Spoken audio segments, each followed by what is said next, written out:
morning.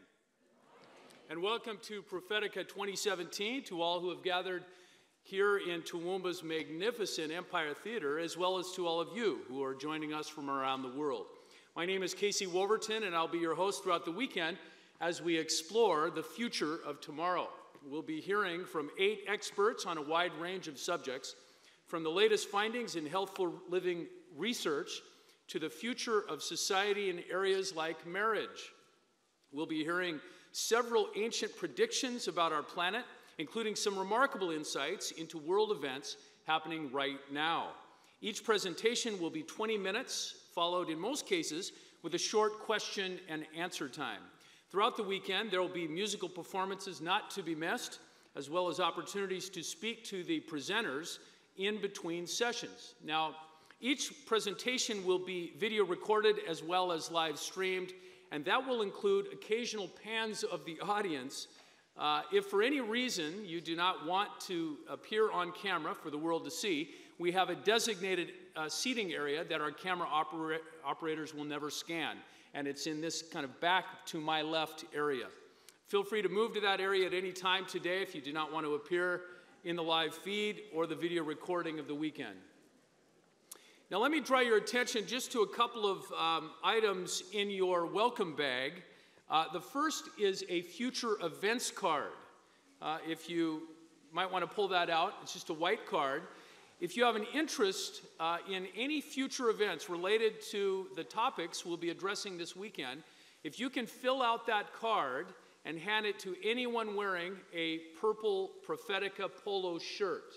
Now, I can't see that well, but I imagine that they are kind of littered throughout the room here. If you have a purple Prophetica polo shirt on, would you just raise your hand?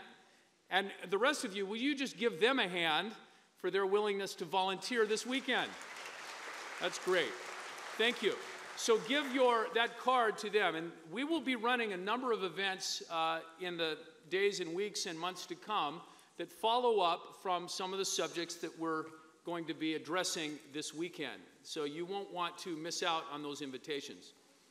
Secondly, there's an opportunity for you to put questions to our presenters, and that is a turquoise blue card in the welcome bag, and on that is this phone number, 0402 text me. If you're watching online and are here in Australia, we would welcome your questions as well. And as we receive those questions, we may well include them in our Q&A time following each presentation. Now, one final housekeeping item.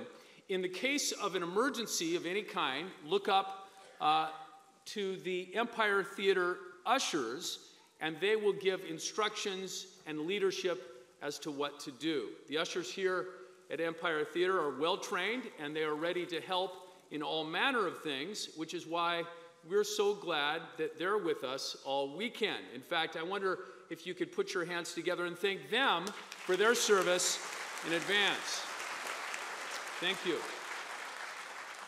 At this time, I will offer an opening prayer, and that will be followed by a special musical item from Ruby Slippers. Will you bow your heads with me and we will pray? Dear Heavenly Father, we are so thankful to be here on this bright Saturday morning, and we look forward to hearing some messages and presentations, and we simply ask that you be in it and you speak to us and teach us things about our health, things about what is happening in the world today. We thank you. In Jesus' name, amen.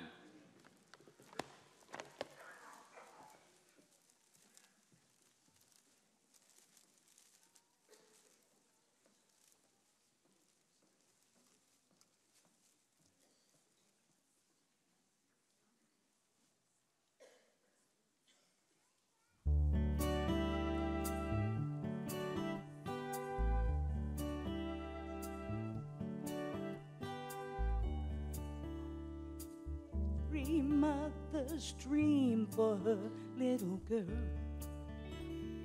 and my face, it may not grace the mind of all in this world. The good and bad, I'm okay, as long as I know. When people look into my eyes, I want to hear them say, she's got her father's eyes, her father's eyes, eyes that see the good in things when good just can't be found, eyes that look and source of help when help just can't be found, eyes full of compassion, feeling all the pain, knowing what you're going through and feeling it the same. She's got her father's eyes, her father's eyes, her father's eyes. Oh, she's got her father's eyes.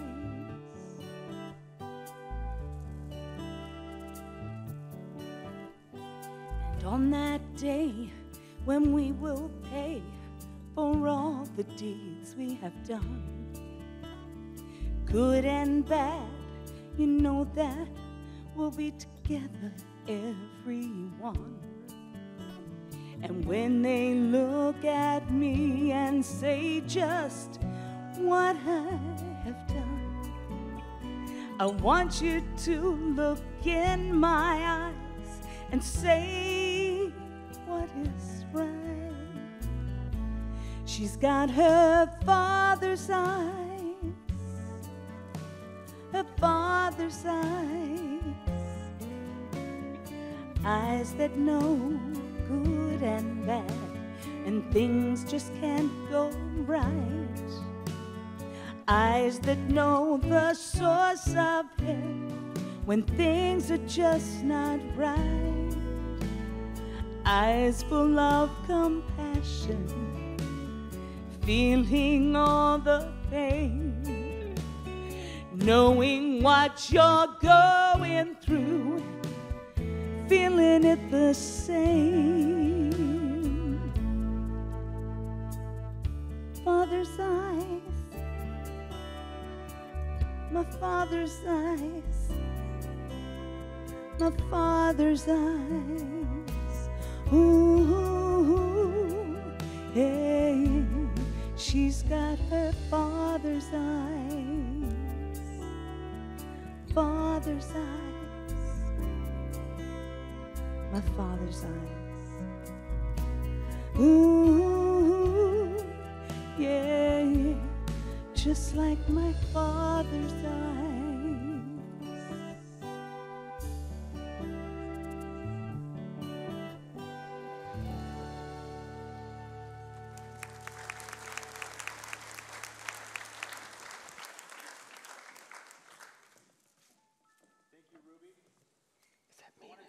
You once again to just be mindful of this. Actually, it would be a good idea to turn your phones to silent. That's just a reminder.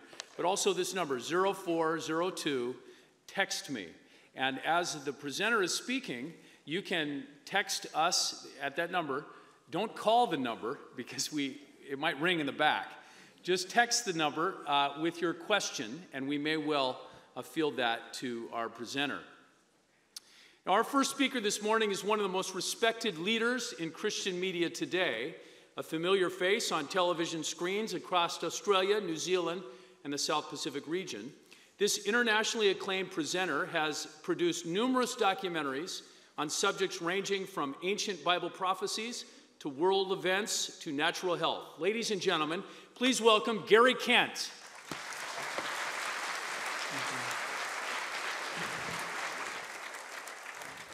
Good morning, friends. How good is Toowoomba? I'm loving it. It's so peaceful here. Everybody's relaxed, not rushing off to deadlines. But let me tell you what I love the most.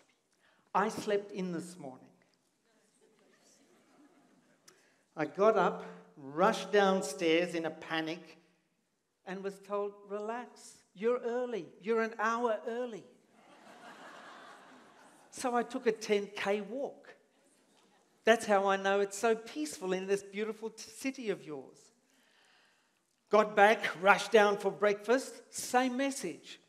You're an hour early. Came in here to the Empire Theatre. The first thing people said to me, the first message I got was, hey, you're an hour early. So I thought, maybe it's time to catch up. Now, I'm a little confused about that, just what it actually means. I'm taking for granted it means that I can talk for an hour and 20 minutes. Is that right up the back there? Oh, I see that there are deadlines. Okay, there are all sorts of signals coming from up the back there. So there are deadlines even here in Toowoomba. We're all tied to deadlines, even if it's the ultimate deadline. I was reminded of that 7 years ago when I was confronted with a real deadline, emphasis on dead. We were filming a program in Mexico, a place called Chichen Itza. And we arrived at a little airport in a town called Merida. And as we came through the airport entrance, there was a short, stout Mexican man standing with his arm crossed. And as I came through the entrance, he pointed at me and he said, Mr. Kent, you have 7 days, 3 hours, 48 minutes, and 2 seconds, and then it's over. And then he pointed up to the sign, and I'm just waiting to show you the picture here. He pointed up to the sign above the airport entrance. And sure enough, there it was, 7 days, 3 hours, 48 minutes, and 2 seconds. And then he said to me, that's all you've got left. Time's up. Because the Mayan calendar, our calendar, and our pyramid, El Castillo or Kukulkan, says that time is up. And on the 21st of December this year, there's going to be a huge deluge, and it's all over. Because he said on the 21st of December 2012, he said the calendar cycle ends. There will be 0.0, time will be up for planet Earth. It will literally be the end of days. And so he said, the 21st of December, 2012, we are on track on a countdown to Armageddon. That's pretty daunting. But you know, friends, we're all here in Toowoomba today. And what does that mean? It means they made a mistake. Now, what can we learn from the Mayan experience? Well, the first thing we can learn that is, if you make a mistake, it's not the end of the world. But you know, there are some important things that we can learn. There are very important things because you see, we are all interested in knowing the future. And imagine what life would be like if you could tell the future. And I mean, really know the future and tell the future. Not like the little schoolboy in England. His teacher was giving him a class, a presentation on this subject. And she asked the question, can people tell the future with cards? And little Johnny's hand shot up, and she was surprised because he usually didn't have a lot to say in class. And so she said, little Johnny, can they? And he said, yes. And she then responded and said, well, how do you know? He said, well, my mother can. He had his hand up, yes, my mother can. The teacher said, what do you mean? He said, well, when I bring my report card home from school, she takes one look at it and she predicts exactly what's going to happen when Dad gets home. The future. We are fascinated by the concept of being able to know what lies ahead. We are fascinated by this concept of knowing what the future holds in store. And so for thousands of years, people have tried to discover what the future holds in order to get an edge on fate. And you know, friends, it's not just the ancients that were fascinated by the future. Did you know that 70% of people today read their horoscope? In fact, I want to share with you, I was reading a magazine, a publication in the northern suburbs of Sydney, where the wealthy live, because there's a new class who is really fascinated regarding the future. And I want to read the quote to you, so follow along with me. Here's the Sydney Observer magazine. Notice what it says. Psychic reading is becoming mainstream activity on the North Shore. To find out what the future holds for them, people are looking for a guide to help them make sensible decisions. And it goes on. Business is booming for clairvoyants across the North Shore, with cashed up, these are the wealthy, with cashed up locals turning to psychics for guidance on relationship, careers, and money. Psychics, astrologers, and palm readers report a huge surge in demand from a new class of customers. Who are they? High-powered professionals who want advice on how to boost their personal wealth and get lucky in love. We want to see into the future. We want to know what is going to happen. As we've seen, even today, people are still fascinated, still paying attention to predictions about the future. So what are we to make of it all? What are we to make of it all? Is it possible to know the future? Is there some reliable source that you and I can depend on to accurately predict the future? Let's consider this for a moment. Now, I'm going to change hats. I'm going to now put on my prophet's hat. So, I am your prophet here this morning, and I'm going to make a prediction. And it's a prediction that could make you very wealthy. You're all familiar with the big Aussie, the big Australian BHP Billiton.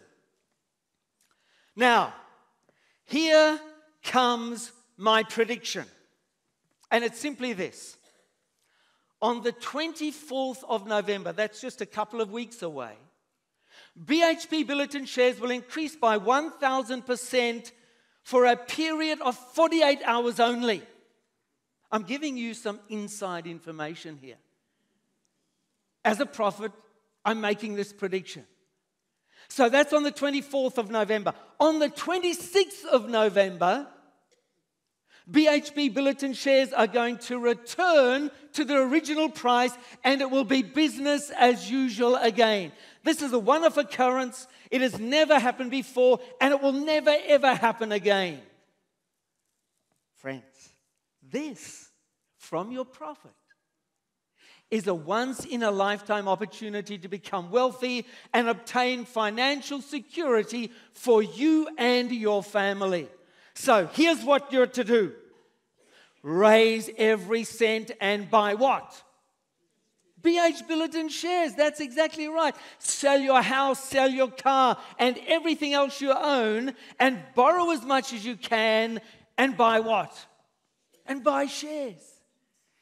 Okay. How many of you are going to rush home and sell your house on Monday? And rush out and buy shares? Well, you may pay attention to the share market. You may have a look at Billiton shares. You may show a bit of an interest there, take a bit of an interest. But I think what you'd really want to know is what credibility I have, what are my credentials in this matter. Isn't that right? Before you went out and sold everything and bought shares, you'd want to say, well, what do you know about BHP? You'd be saying, well, what do you know about the share market? You would want evidence, isn't that right? You would want evidence, you would want proof that I can actually predict the future. In other words, you'd say, Gary, have you ever done this before?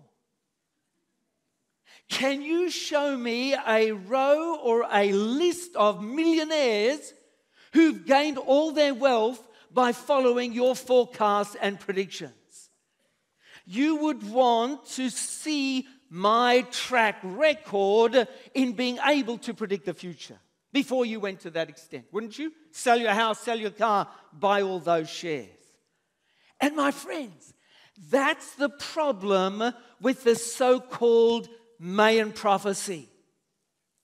It's track record or lack of it. Mayan prophecy, you see, doesn't have a track record. So the problems with the Mayan prophecy are very simple. There's very limited information about the Mayans and Bible prophecy of any sort. There's no credibility. They don't have credentials. There's no evidence or proof that they can accurately predict the future. They have no track record. But listen with me for a moment.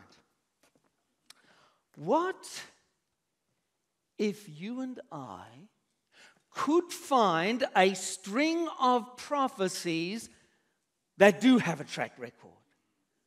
What if we could examine predictions that go back through the centuries of history? I invite you to come with me to Egypt. Egypt, consider the pyramids of Giza. This is another ancient civilization or empire that built pyramids. And they were 4,000, listen to this. These pyramids were built 4,500 years ago. They are still the largest man-made structures on earth. They are the most visited site on earth. Do you know that there's enough stone in these pyramids here that if you cut them into 30-centimeter cubes or 1-foot cubes and you place them one after another, they would reach around the world 1.5 times. That's a distance of 60,000 kilometers. Now, ladies and gentlemen, what if, let me just pick myself up here again, what if there were a string of predictions about what would happen to this empire hundreds or even thousands of years into the future? This morning, I'm going to show you that there is one book that has a track record that you can check, examine, and verify through thousands of years of history. You can check the evidence, you can look at the proof for yourself and make a decision. So this Egyptian empire, the ancient Egyptian empire, lasted for thousands of years. In fact, Egypt had the longest list of kings of any nation on earth. The pharaohs were worshipped as god kings by their citizens. The pyramids were built, in fact, to preserve all that energy and effort, expense went into building these pyramids to provide or preserve for the pharaoh's soul. Now, when these pharaohs reigned supreme, when they were the most powerful individuals on the face of the planet, along came a little Bible prophet. And he made the most amazing prediction imaginable. When the pharaohs were on the throne, when they reigned supreme, when they had the longest royal line in history, this Bible prophet made this prediction. He said, "There shall no longer be princes from the land of Egypt." Wow. That's an unusual prediction to make. Here, this guy's going out on a limb. But friends, let me tell you the facts of the matter.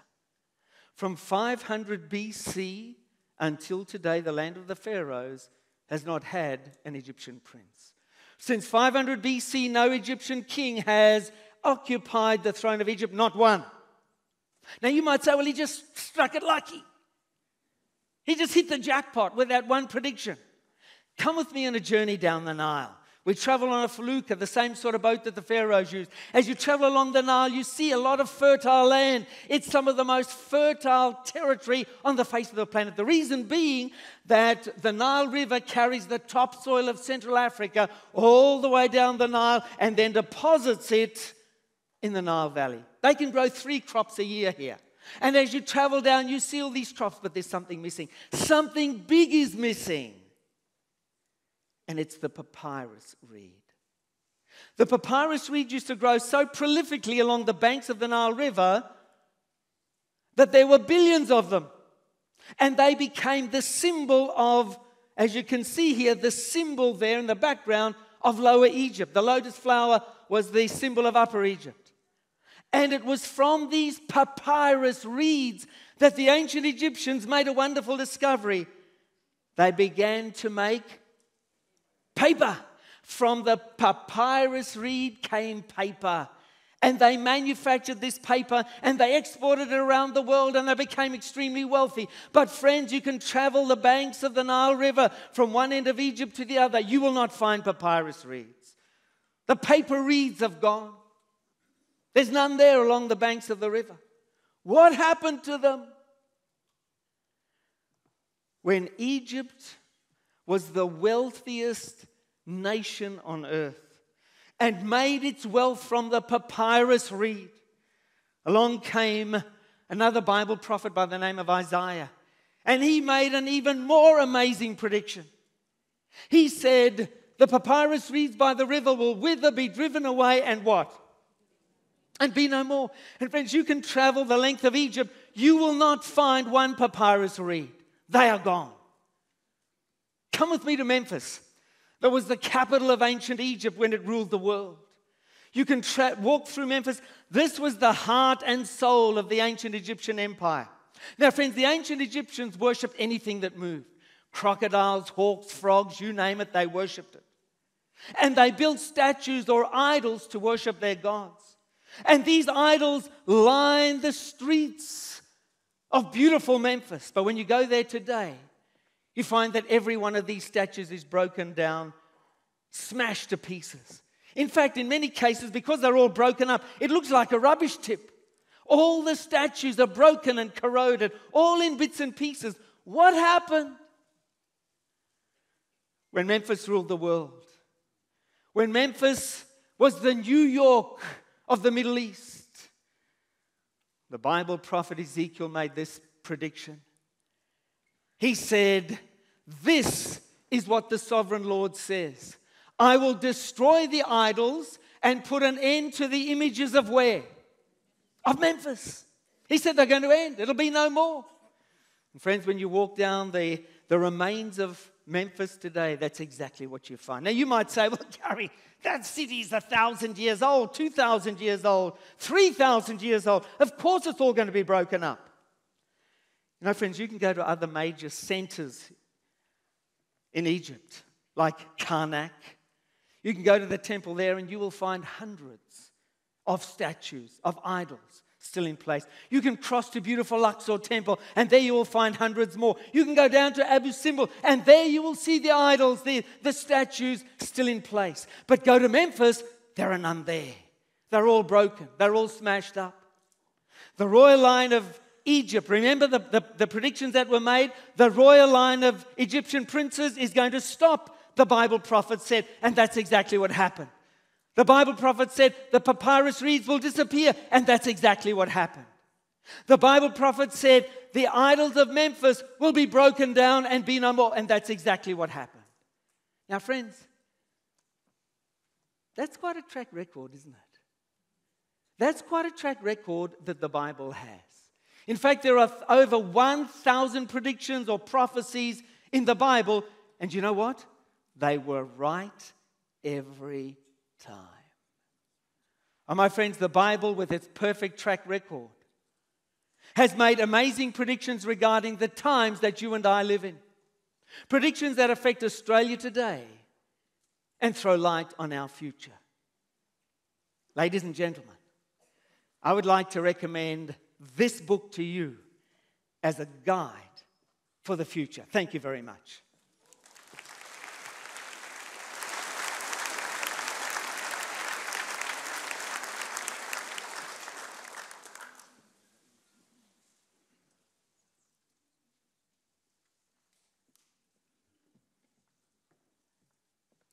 Put your hands together one more time for Pastor Gary Kent. Fantastic. Now we want to invite Gary to come back out, and we've just got a couple of questions here for you.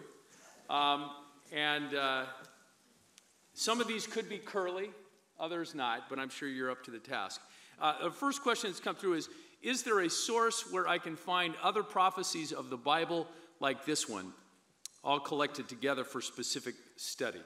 Look, there are many predictions in the Bible, and yes, some people have gathered them all together, and you can find ways to study. There are Bible study courses that focus on prophecy. I think of one that you can find down at the Discovery Center. Just Google Discovery Center and look up, let me just think of what it's called there. There are a couple of them there anyway that focus on Bible prophecy. So, yes, there are plenty of opportunities to learn more about the amazing prophecies of the Bible. Check out the Discovery Center, Google it, and you will find some of the most amazing lessons and lists there that deal with the prophecies of the Bible. You won't be disappointed if you follow it up. You'll be amazed. Thank you.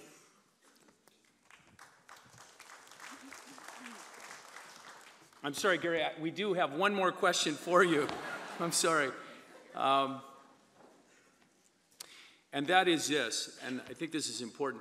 Where can people learn more about what you have talked about today? Well, I've just mentioned, if you go to the Discovery Center, you can find opportunity there. I'm not sure what the follow-up program is here, but there's plenty of opportunity to learn more about Bible prophecy. Friends, it's the only reliable guide regarding the future. Forget about crystal balls. Those who live by the crystal ball end up eating ground glass. Study the predictions of the Bible. You will be amazed. You'll be blessed. It could change your life forever.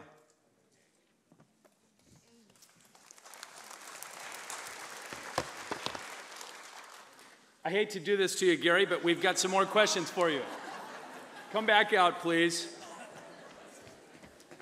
You're doing good. You're earning your pay today. Of everything you spoke about, what do you consider really the most important?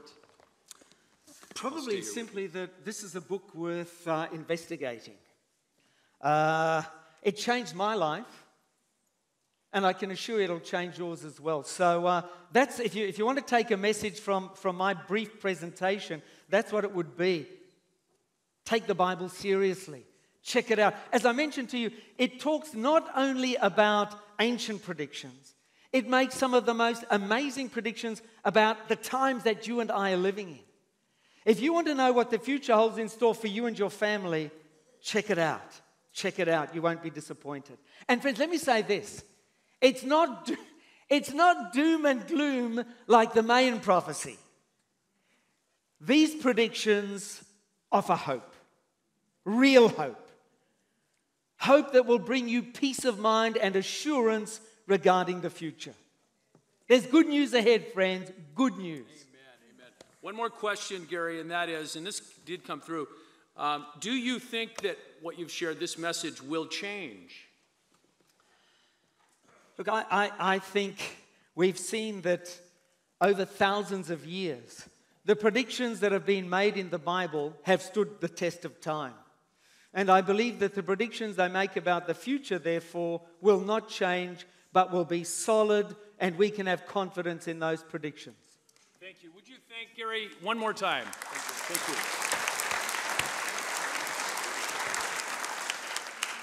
And of course, we do look forward to hearing from Gary again at some point in the weekend.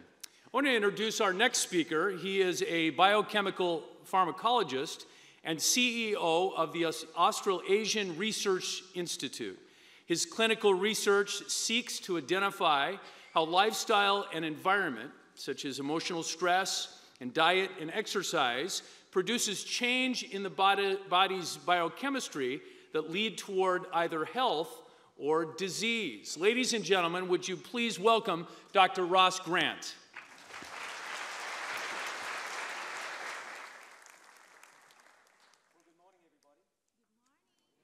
Can you hear me? Oh, okay, we'll get that right. Good morning again, everybody. And it is a privilege to be here.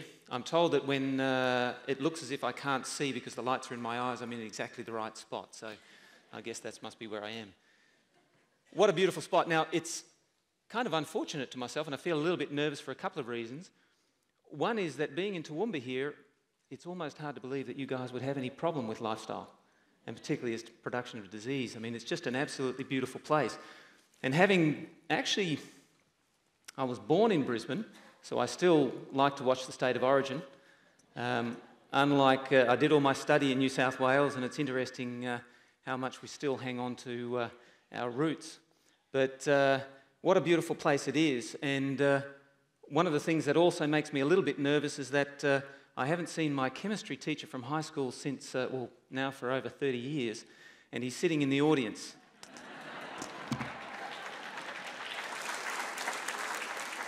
So thank you, Mr. Searle. I'll see how well I go. Now, in Gary's talk, he said to you that there was three things that people, particularly people that have got some money, want to get. One is they want to know what the future is so that they can actually get a little bit more money, and hopefully they can make things better for themselves. One of the other things, and of course, that's right, they want it to be lucky in love. The other thing that I think that they really want to get is that they want to extend their life. Because there's nothing worse than having all of this money and then ultimately finding that you're going to have to leave it all behind. So this question that I'm going to talk about this morning, can we live forever? And then I'll talk about the secrets of longevity. And it's interesting here, the answer is a definite maybe. And you may have to wait till the end to get all of the answers to that one. But can we live forever? It's a really important question. And there's certainly a lot of people that are out there peddling all sorts of things, even from a research angle, and I could tell you stories about some colleagues of mine who are, there's a certain area of research that we actually do know a little bit about in terms of keeping the body alive for a bit longer, and there are certain molecules that potentially can help with that, but they're out marketing them as if it's going to keep you living forever, and I can tell you, I'll tell you as we go along, maybe it will keep you alive. Let's have a look. So if we look at life expectancy, most of us know from around about 1900 through to where we are now is that we have had a significant increase in our life expectancy. Average age now is getting up around about 80 years for men, 84 years for women, and Australia is one of the highest living populations on Earth. That's terrific. Is it going to continue? There was a recent paper that came out, and this was from one of the journals, Nature, and it's showing actually the longest lived person was actually this one here by the name of Jean Clement. She died in 1997. And she lived for 122 years. So that is as long as we have got definite proof or established evidence for somebody living. And she's way up here. Now, some people have looked at this and said, well, it looks like after this period of time, actually, we're not living as long. And in fact, a whole article came out saying that we're actually getting shorter in terms of our life.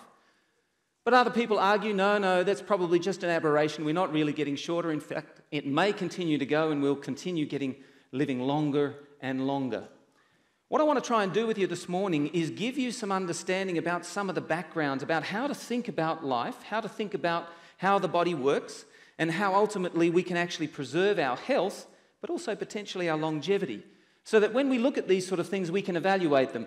Do we? I mean, Gary was suggesting that you sell everything you've got and give him a certain amount of money so that you can buy some shares. Other people are suggesting that you can do the same thing and buy some elixir of life and get yourself to live forever. The question is, would that be sensible? And hopefully I'll give you a little bit of tools this morning for us to be able to look at this. There is some enthusiasm, a lot of enthusiasm around this, in fact, and this is from some of the researchers, Rejuvenation Research published, if information and the technologies continue to improve exponentially, a scientific revolution will indeed occur. We may then be able to rewrite and upgrade the software of life to avoid death. Well, that sounds pretty hopeful. That sounds great. Maybe it's going to work. Then we've got this one, Aubrey de Grey. He actually, in fact, he got his money actually from his mum who was rich, and he's now set up, he's a scientist himself, but he's set up a research institute called the SENS Foundation, which literally is looking at trying to make us live forever. And he's very enthusiastic. He says, get the word out, educate people that curing aging is not science fiction. I might argue with that. It's science foreseeable. It's going to happen, and the sooner it happens, the better. Getting that word out is really what it's all about. So certainly a lot of excitement out there. I like Groucho Marx's comments. He says, I intend to live forever or die trying. Well, that's not a bad way to look at things. And unfortunately, Groucho Marx did die in 1977. But what sort of evidence do we have? What actually is aging to begin with? And that's a good question to ask. What actually happens when we age? What is aging? Is it actually a thing? Now, if we have a look at what's happening, and now I'm showing you here what is pretty obvious to all of us. As we get older, our skin tends to not look quite as plump, doesn't quite hold up quite as well. Men, we think it gives us more character, but it doesn't actually do quite the same as what it did when we were much younger.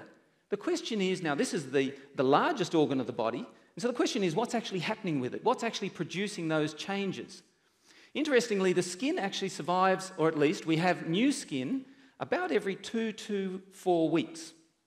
So about every month, our skin is completely renewed. So as I tell people, if you want to have good skin in a month's time, make sure you work on what you're doing now.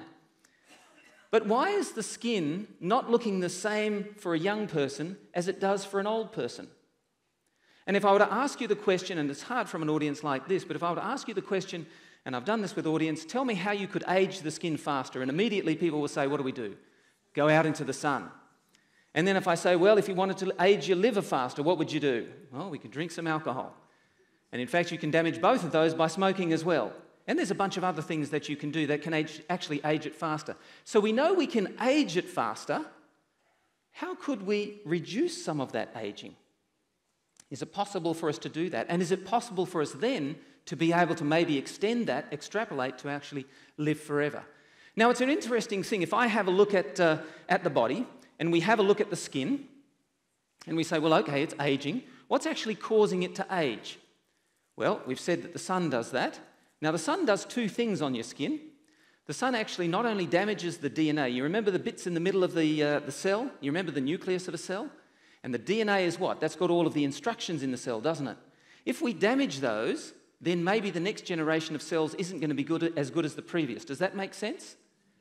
If I was, and we told you that the skin cells turn over about every 2 to 8 weeks, what if I'm turning over the cells within my gut? My gut turns over about every 4 days. I've got new skin, or at least new cells in my gut.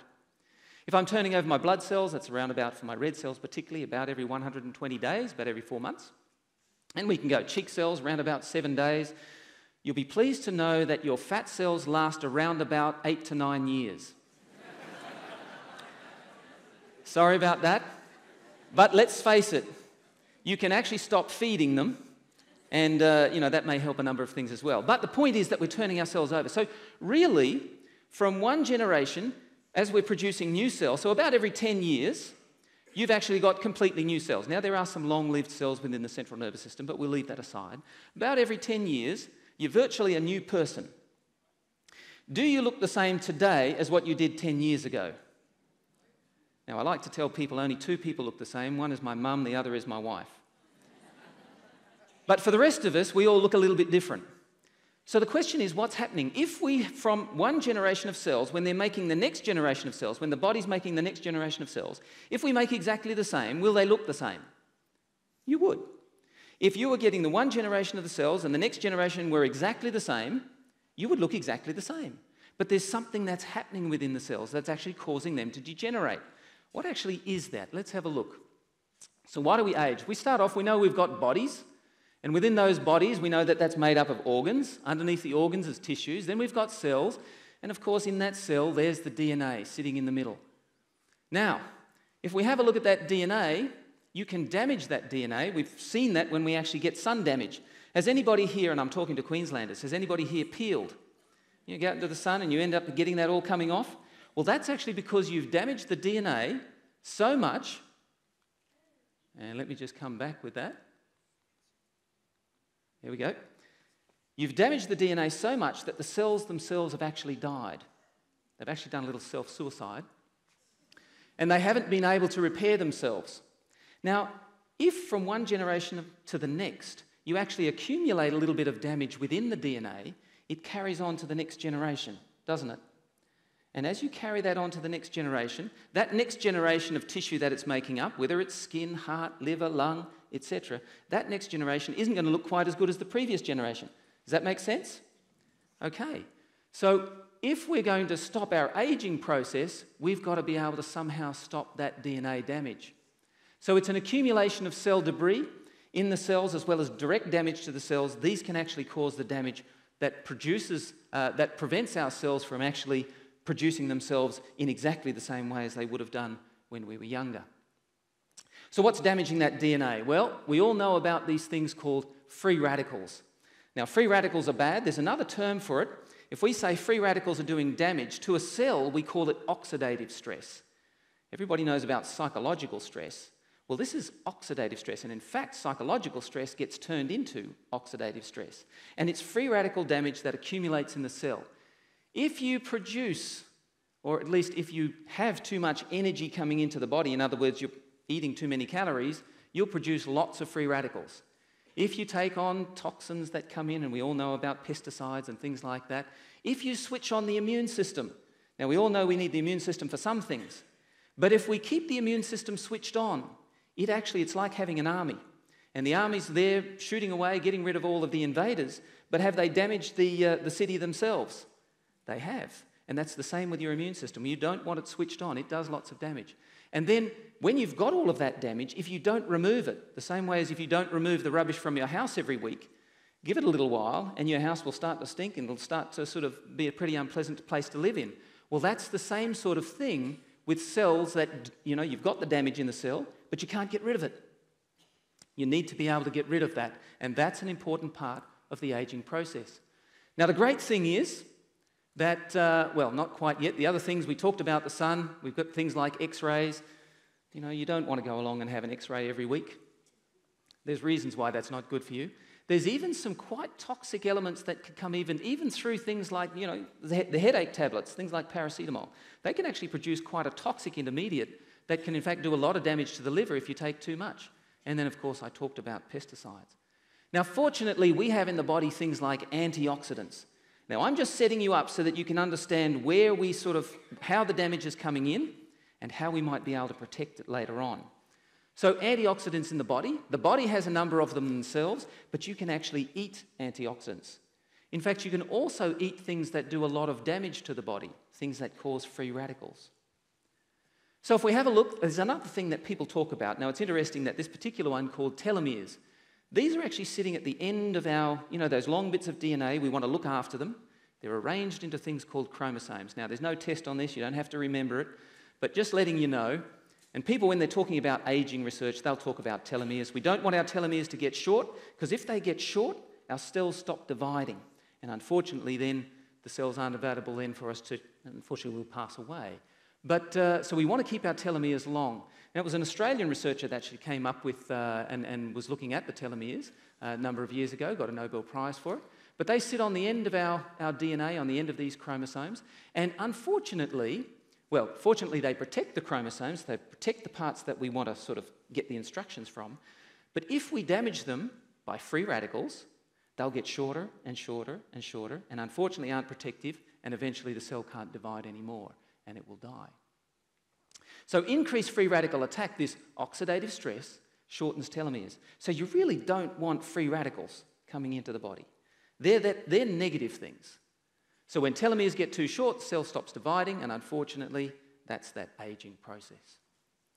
So a couple of key points here. Number one, free radicals, this oxidative stress, they can produce this cumulative tissue damage from one generation to the next generation of cells to the next generation of cells to major components, particularly the cell's DNA, and that increases aging. The higher the rate of DNA damage, the faster the aging process. Does that make sense?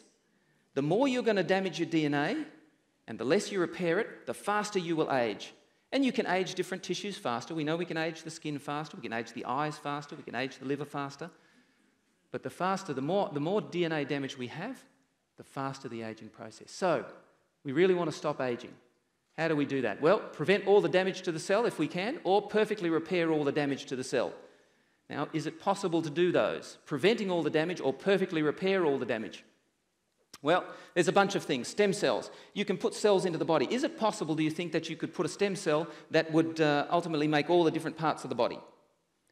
No, it's not. For different parts you could. You want to protect the telomeres. Where do you do all of that? Yes, so you want to stimulate the cell repair processes. You can increase some of the biochemistry. We don't have to go into the details here. We can reduce the free radicals. Now, lifestyle fits very strongly in here, and we can increase antioxidants. The thing is, you can do a lot of stuff to try and get you there, and you can get a fair way, but the trouble is, whatever the method, it must be 100% effective for you to live forever. Do you think we're ever going to come up with something that's 100% effective? No, we won't. We can't. And particularly if we've lived a certain period of time already. This is beyond our current ability because we can't go back very far. There is no credible means in science to allow humans to live indefinitely. There is none.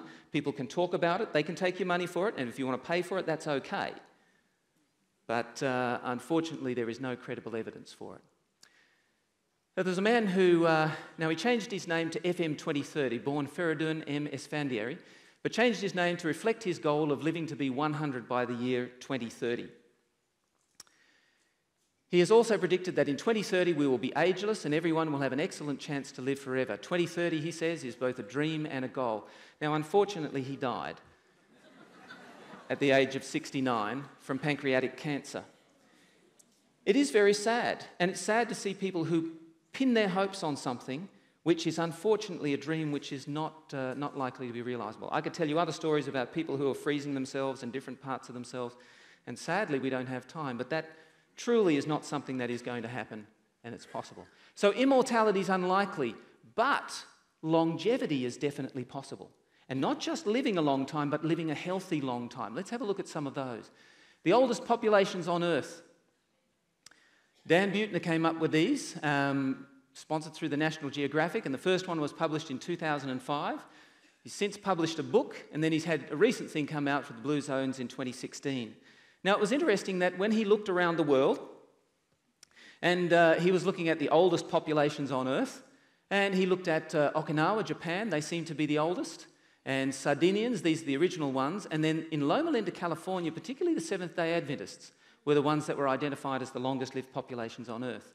He's since added the Nicoya in Costa Rica and Ikaria, Greece. Now, it's fascinating looking at those. While this is not necessarily a scientific study, there's some really interesting things that come out of it.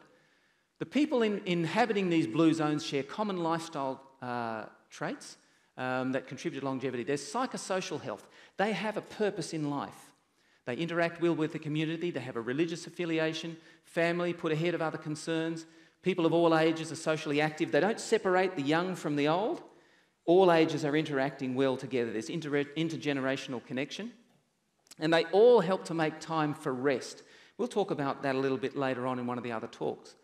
Vegetable-rich diets, and I know Sue will talk a lot about this type of thing, constant moderate physical activity. It's not the marathon runners that live forever.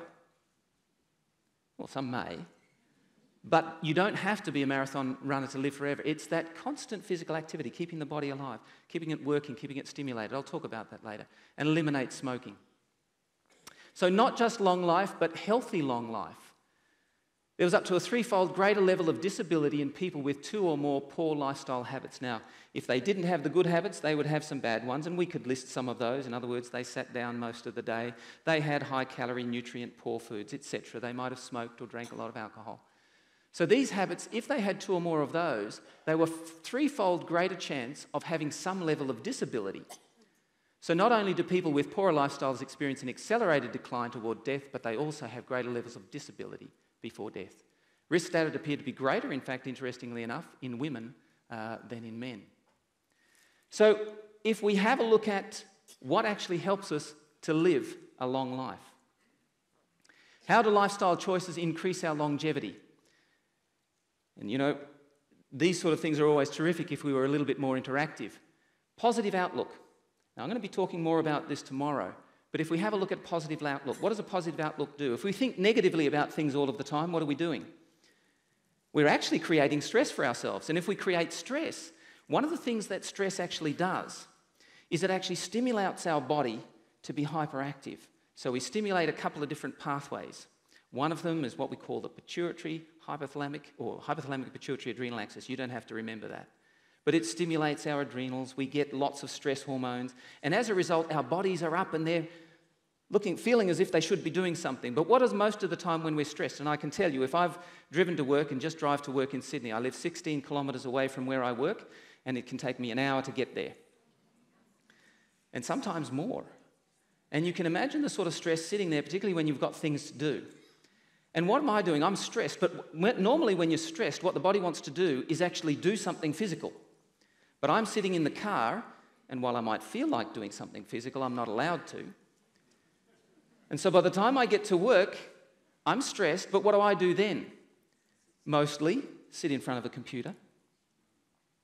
So our lives are actually, for most of us here in Western countries, we're actually mostly set up in a way that will actually increase our stress. So what I try and do is actually get out and do a little bit of a walk before I actually stop and do my work for the day, so that I can actually decrease. And that's one of the best ways of being able to reduce some of the stress that we have, is being able to exercise, because exercise is the great way of reducing those stress hormones. In fact, it is the most effective way. Now, unfortunately, some people take other options, and that is using comfort foods. Comfort foods can actually reduce some of the stress, but unfortunately, that's the high sugar and high fat. That does a lot of other negative things. So really, I would encourage you, if you want to reduce that stress, is to actually get out and walk. But that positive outlook and carrying that in.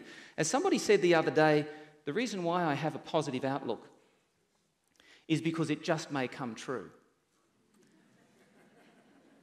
And the unfortunate thing is a lot of people take the opposite side and they go, well, I've got to have this negative outlook because it just may come true.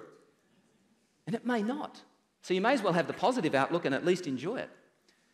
Second thing is nutrition, and as I said, there'll be a couple of talks on this one, and you'll get a bit more evidence, or at least a bit more information about that. Extremely important. We'll emphasise it a couple of times as we talk about this. Exercise, as we've talked about here, helping to reduce that stress, is really good because exercise helps to reduce those stress hormones and stimulates some really good other molecules that are there important for the brain and the body. But nutrition is the only way that you actually get the nourishment the body needs. Nutrition gives you nourishment, exercise doesn't. You can't actually out-exercise a bad diet. Exercise. We talked about that particularly in relation to the positive outlook and reducing some of those stress hormones. You don't need a lot. We'll cover that off a little bit later on. Keeping on moving every half an hour. I'm not sure how the Prophetica organisers have got this set up, but I hope that you stand up after each talk. If you stand up after mine and clap, that'll make me feel very happy. But no, I'm not suggesting that you do that. Now, what about this one, rest? A lot of people will try and, well, with busy lifestyles, what do? You're working all day, you're stressed, you're not going to sleep so well, and then, of course, you don't have such a good sleep, but you've got to get up in the morning for the next busy round of things. And what do most people do to keep themselves awake or get themselves started in the day? It'll be caffeine, and it's interesting, I have got a lot of comments from people from the audience. And a lot of people, now, is caffeine a substitute for sleep? It's not. Sleep has really important functions. We'll look at that again tomorrow. But just as a little heads up on some of this, rest is something that the body needs because it's in this, you've heard of biorhythms. Now, it's interesting for a group of the population, they've known about biorhythms for some time. I can tell you from the more medical research science side, it's taken us a little while to sort of nut more of this out and to come into line with the fact that this is extremely important. It's extremely important, and in fact, we've got a lot of great data around what's actually happening when you are resting and sleeping in a number of different organs. You know, we're like an extremely complex factory. It's not about just getting in and powering on. It's about starting something, getting it up, running, and then later in the day, the biochemistry shifts by about 3 o'clock in the afternoon. It's getting you ready for bed so that hopefully you're in bed by 10 and then up again at 6. There's some really important things there, and unfortunately, caffeine doesn't do anything like that. There's no nourishment in caffeine at all. It's the same almost as putting your hand over the light when the light says empty on the dashboard and it's saying go and fill up. Well, caffeine is like putting your hand over it and go, no, I'm okay. And of course, you are going to pay for that. In a car, of course, you'll pay for it, but also in the human body, you will as well. So rest is extremely important, something to keep in mind. If we do all of this, and there's more besides, we've got to shorten some of this and you'll get more information. But we will have the best chance of having health. We're looking after our bodies. Yes, we've got genetic backgrounds, but we'll get a sense of, we'll have the best opportunity for generating health and therefore living a long time. There is another alternative, and it's entirely your choice. Making a few different choices, and we're not about telling you what to do. Certainly I'm not. And we're about telling you about what actually is possible, what's going on in the body, and whether you want to or not, or like it or not, it doesn't make any difference. The fact is these things happen, and then it's your choice whether you accept it or not. I look forward to talking to you again, and I hope you enjoy the rest of the day.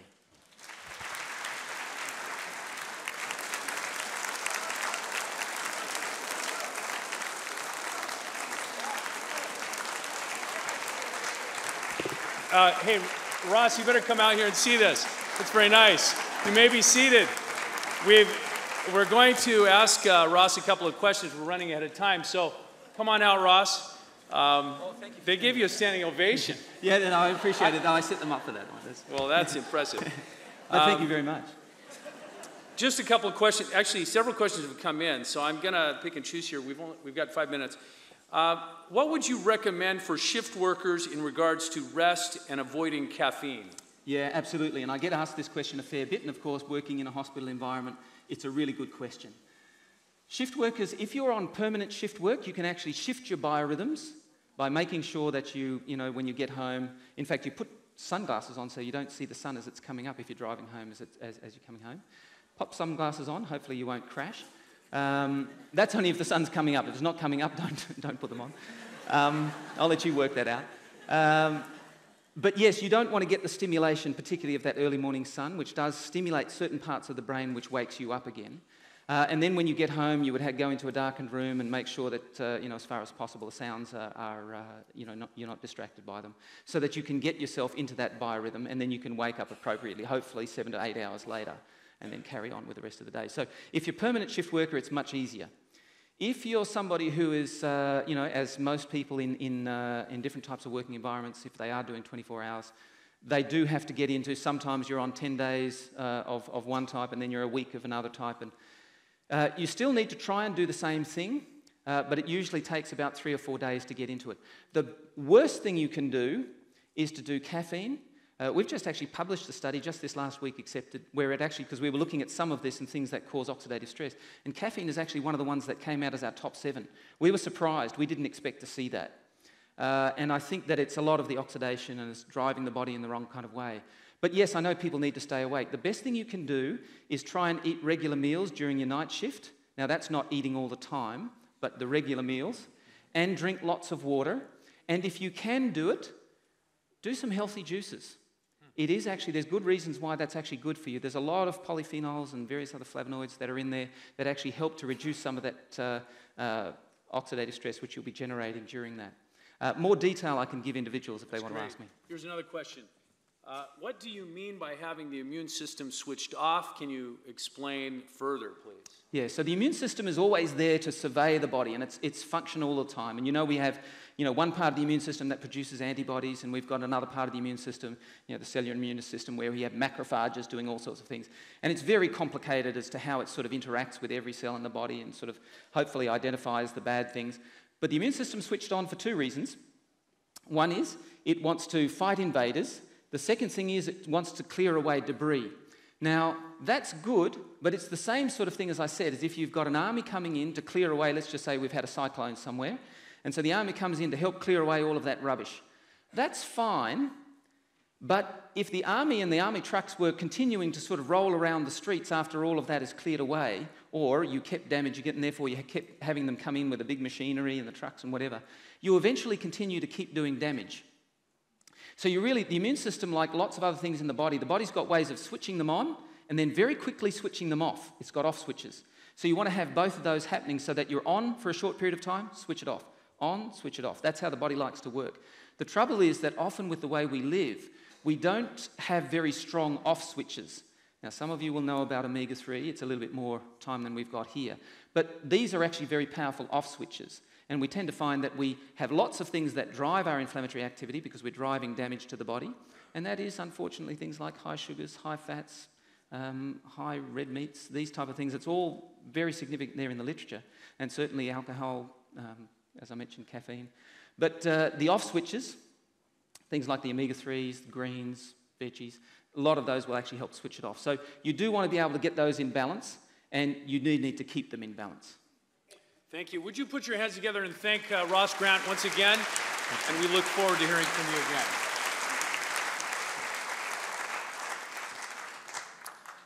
At this time, we will break until 11:25. Don't forget to send in your questions for any of the presenters via the special phone number found in your welcome bags. I'll repeat that number, 0402, text me. You send through your text questions to that number. Now, if you would like further information about either one of the subjects that Gary or Dr. Ross presented, we have with us Wayne Boehm, who is the director of the Discovery Center and the Hope Channel. He's with us, and he will be offering free resources on these subjects. And he will be outside, just outside these doors during the interval. So feel free to go up and check out what he has on offer. Of course, you can also speak directly with either of these gentlemen at the speaker's booth, which is in the back left of the foyer. So check that out, and feel free to go up and talk to either Gary or Dr. Ross. Now, the doors of this auditorium will close at 11:25, and I will resist the use of a biblical metaphor for the consequences of being late.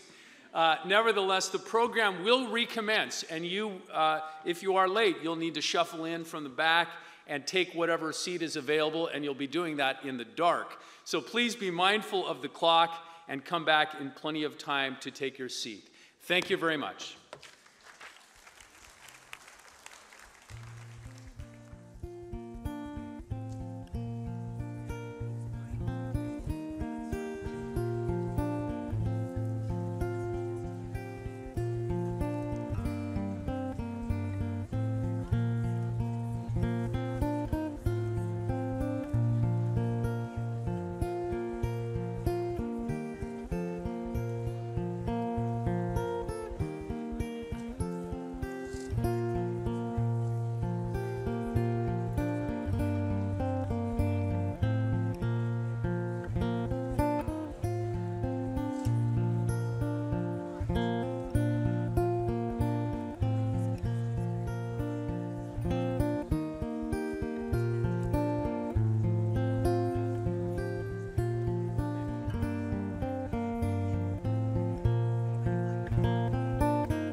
That's great.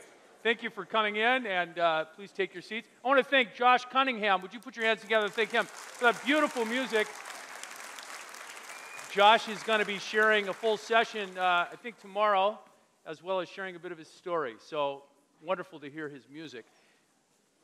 Our next speaker has traveled extensively researching ancient codes, symbols, and prophecies found in the scriptures. His passion for interpreting the relevance of this material has resulted in speaking invitations all across the globe. Ladies and gentlemen, please welcome Lyle Southwell.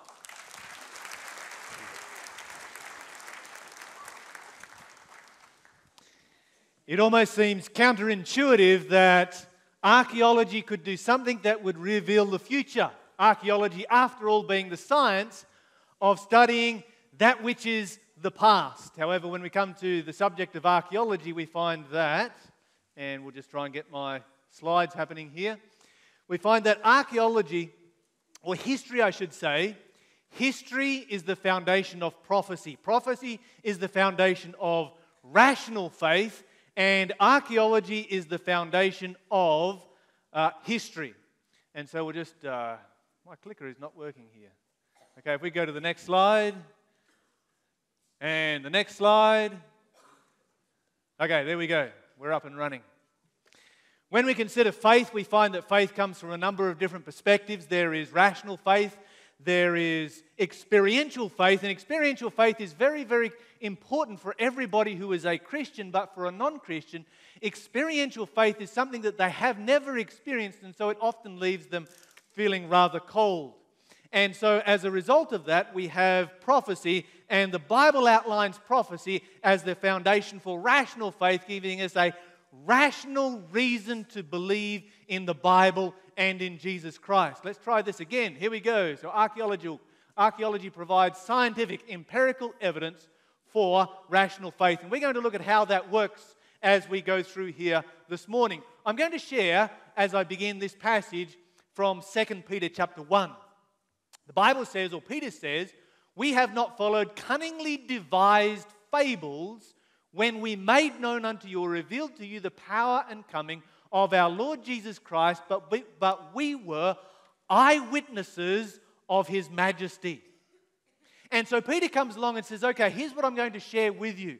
I'm not going to share with you something that I've gone around and just made up. I'm going to share with you an eyewitness account of Jesus Christ. And we would say there is nothing better, there is no greater evidence that you can get. If you are in a courtroom, the best evidence that you can get is an eyewitness account. But then Peter continues on from there. He talks about how he was standing on the top of the mountain of transfiguration. He saw Jesus in His glory. He heard the voice of the Father from heaven, proclaiming Jesus as the Messiah. And having shared that eyewitness account, he then goes on and he says this, but we have a more sure word of prophecy. So Peter comes along and says, okay, I'm going to share with you something that is better than an eyewitness account, that is more sure than an eyewitness account, and that is prophecy. And it is archaeology that forms the foundation of history, and it is history that forms the foundation of prophecy, and it is prophecy which is the greatest evidence that we have for Jesus Christ in the Bible. That's what Peter tells us right here. So let's think about archaeology for a moment. Archaeology gives us confirmation of people, places, events, and dates in their relationship to the Bible and Bible prophecy. The science of archaeology was largely created as an attempt to establish whether or not the Bible could be trusted in an era when higher criticism was becoming popular.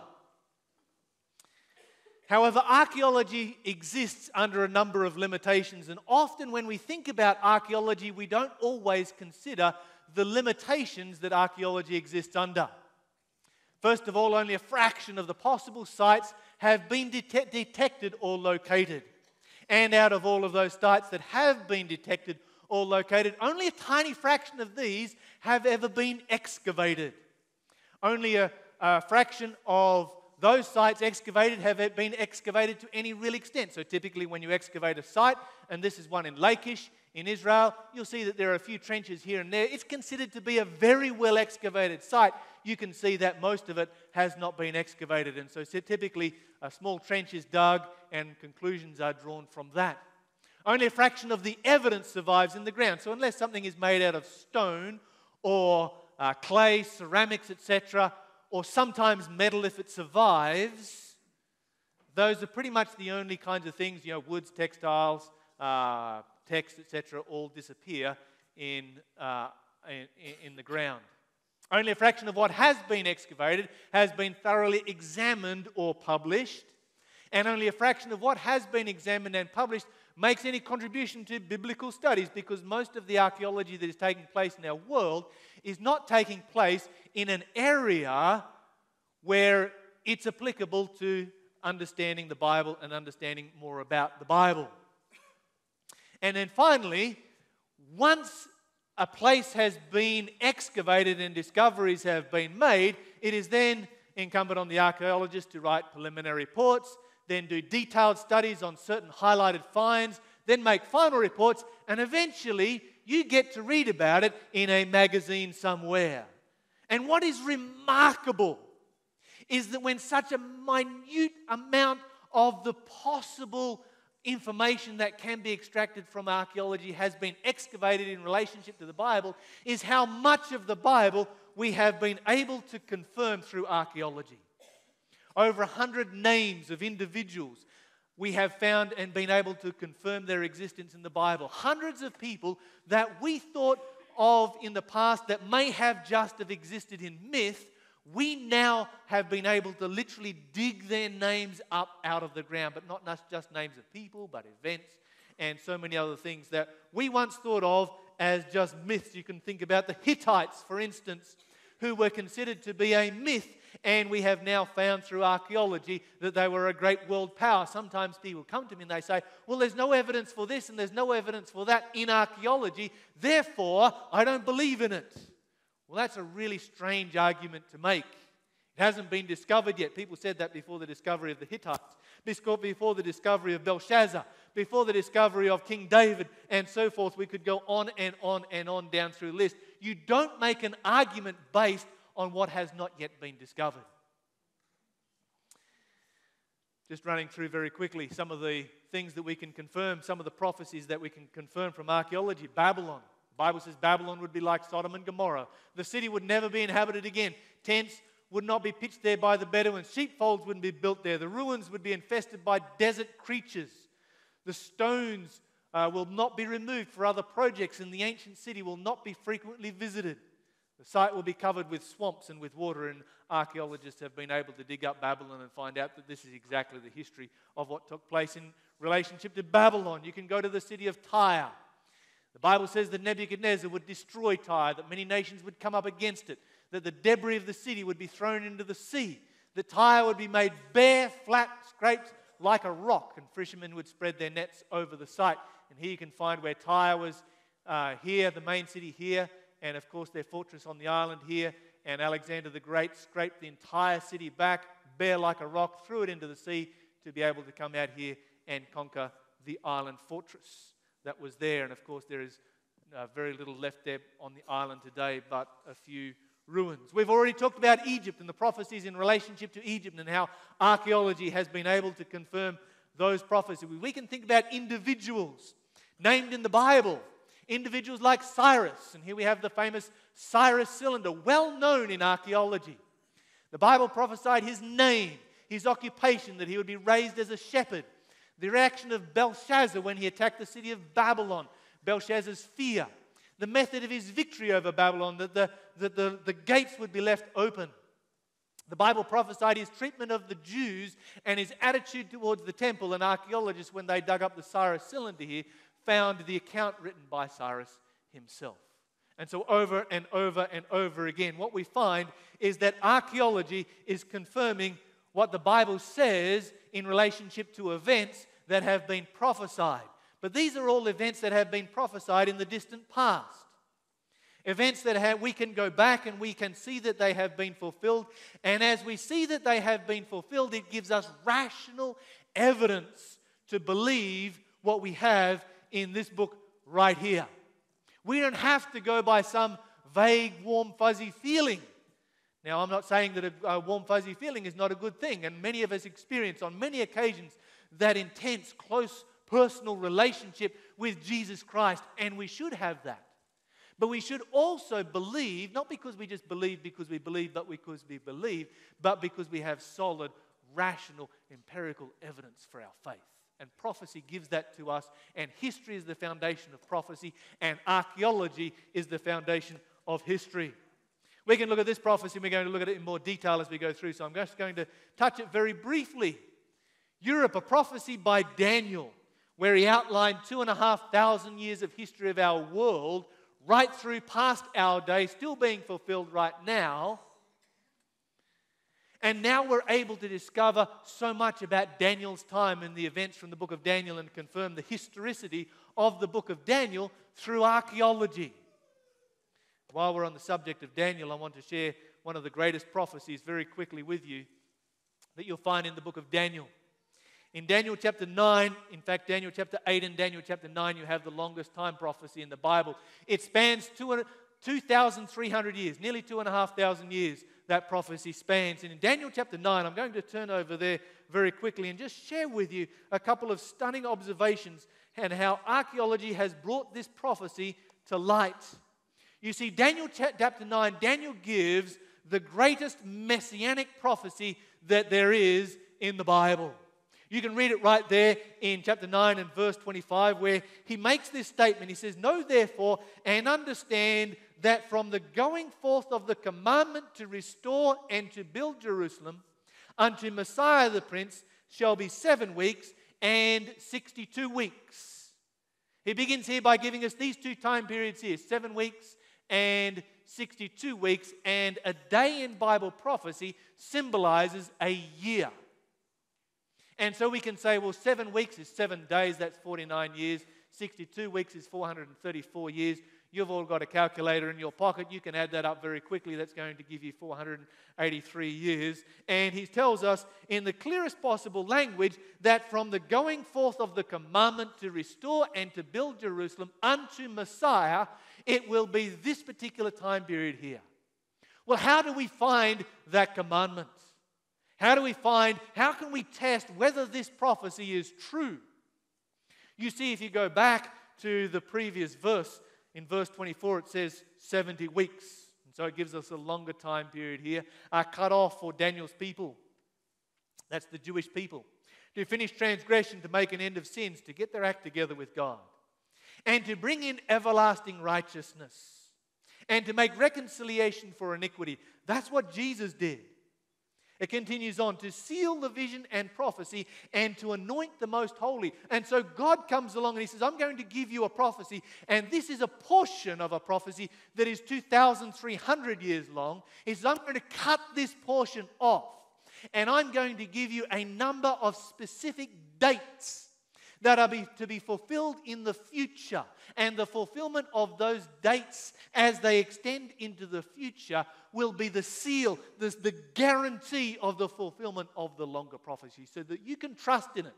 You see, God does not call on us to have blind faith in Him. God calls on us to believe in Him because He gives us reasonable evidence for the things that He has shown us. And here He gives us reasonable evidence. It's okay, I've got 2,300 years. That's a long prophecy. It goes right down to the time of the end. Here's what I'll do. I'll cut off this section here, and then I'll outline all of these dates so that when you see them fulfilled exactly as they are predicted, you have the guarantee of the fulfillment of the longer prophecy. And so we find these dates all being laid out for us here in this prophecy, all cut off from this longer one that comes all the way down to our day. And I wish I had time to go into the details of that one, but if you want more details about that, you're going to have to go and see Wayne Bohm out there at the Discovery Centre, and he will fix you up with materials that will be able to finish out the prophecy for you. I'm just going to look very quickly at this one. The Bible says, right here, know therefore and understand from the going forth of the commandment to the Messiah will be this period of 483 years. Now I want you to think about that for a moment. If you were to go back in time, that far back in history, 490 years back from today. Martin Luther would be still alive, Henry VIII. This is the period that you are talking about.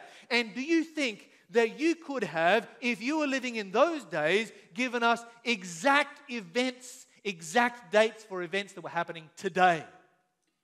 This is the kind of prophecy that we are dealing with right here. This is covering a long span of history.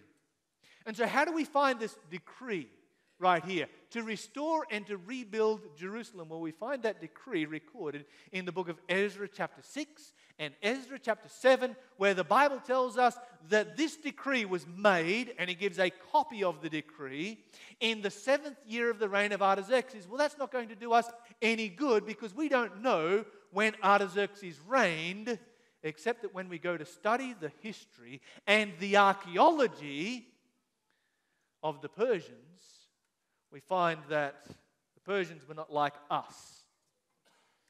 They did not record their history somewhere in the cloud or on a computer chip somewhere or a hard drive. They didn't even record their history on a floppy disk. Some of you will remember those. And others of you will remember these. This is a book, by the way. It's made out of paper. They didn't record their history there either. The great thing about the Persians was that they recorded their history by carving it in stone.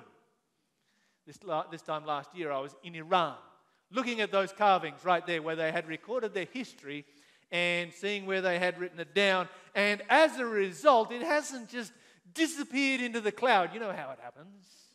You record something and you go to find it the next day and it's like, well, where did it go? I know it's in the cloud somewhere. It's all gone.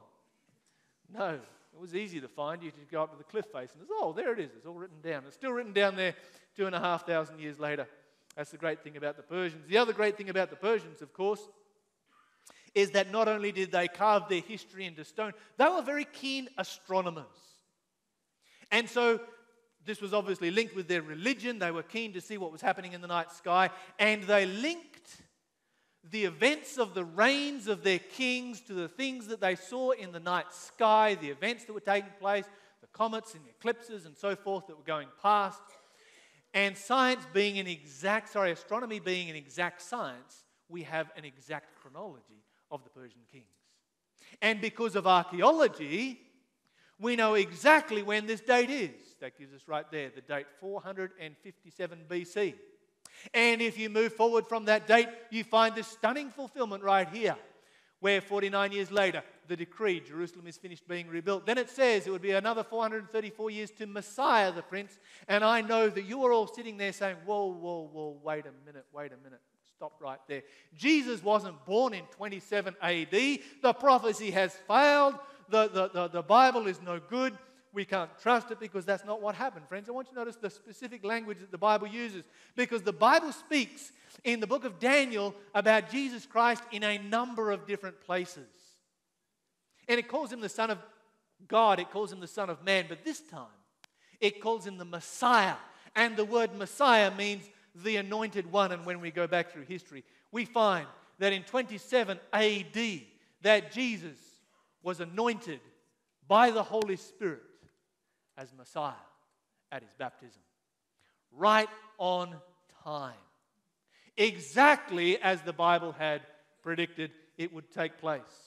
The Bible goes on in verse 26 and says, and after this period here, after this 62 weeks, Messiah will be cut off, but not for himself.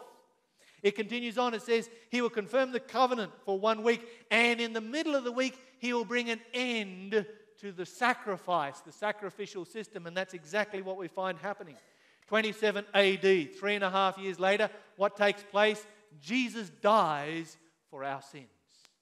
He gives his life. The Bible says he was cut off, but not for himself. He gave his life for you and I right there on Calvary. Just as the Bible had predicted in 31 AD. And so we find this date fulfilled exactly, and you'd say, okay, that's a pretty good guess, 49 years into the future. You would all be struggling to prophesy something 49 years into the future, wouldn't you? Or what about prophesying something 483 years into the future, or even 490 years into the future? I think that most of you here would say, no, that is beyond me. And what we have here is evidence of the supernatural. But many people ask me the question, what about this last 3.5 years? What about AD 34? The Bible says that he'll be cut off and bring an end to the sacrificial system right there in the middle of the week. What about that last 3.5 years? What is that all about? You notice the language of the prophecy is very specific. It says 70 weeks in verse 24 are cut off for your people. Your people, Daniel. Whose people is that? That is the Jewish people. This was 70 weeks or 490 years specifically for them. And here is what you find happening, Jesus says. Begin at Jerusalem, then go to Judea, then Samaria, and then to the end of the world. And that's exactly what took place. It was in 34 AD that for the very first time ever, the gospel went to the Gentiles. Every time we turn over stones in the Middle East, in the Bible lands, we are confirming the Bible, we are confirming the story of Jesus, and those stones are calling out to us to give our lives to Jesus Christ as our Messiah. Won't you do that today?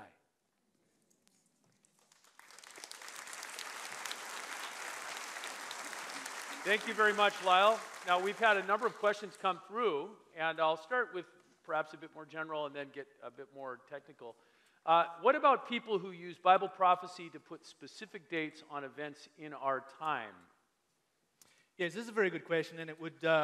There's actually a prophecy that deals with that because, and I don't have time to go into it, but the Bible is very clear that time prophecies have been fulfilled, and they have been fulfilled in the past. And so we find a lot of these prophecies, you can go through all of the time prophecies of the Bible, and you can find that they have all. And this is the great thing about prophecy. Nearly all of this is a thick book, right? Nearly a third of this book is made up of prophecy. And 99% of those prophecies have been fulfilled. You've got people like Cyrus, and he reads prophecies about himself right here, and very little of this book has been fulfilled. But he's like, I'm going to honor the prophecy and rebuild the temple in Jerusalem. This is what Cyrus does. We've got 2,500 more years of evidence than Cyrus had.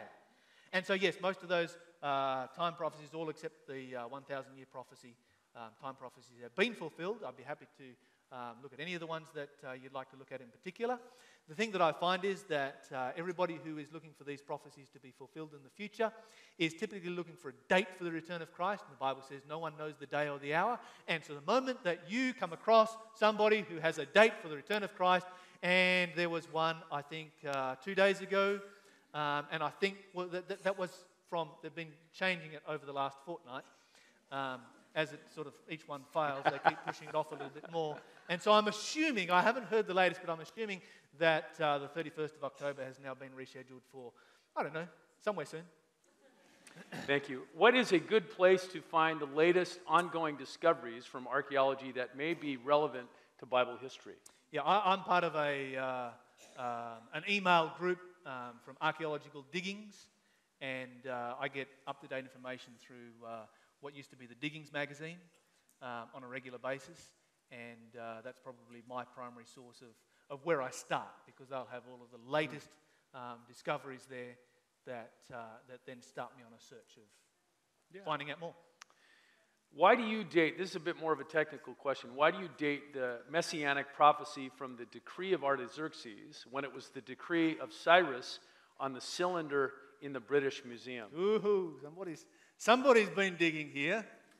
That's a good question. I might need to repeat the question because I probably lost a few people.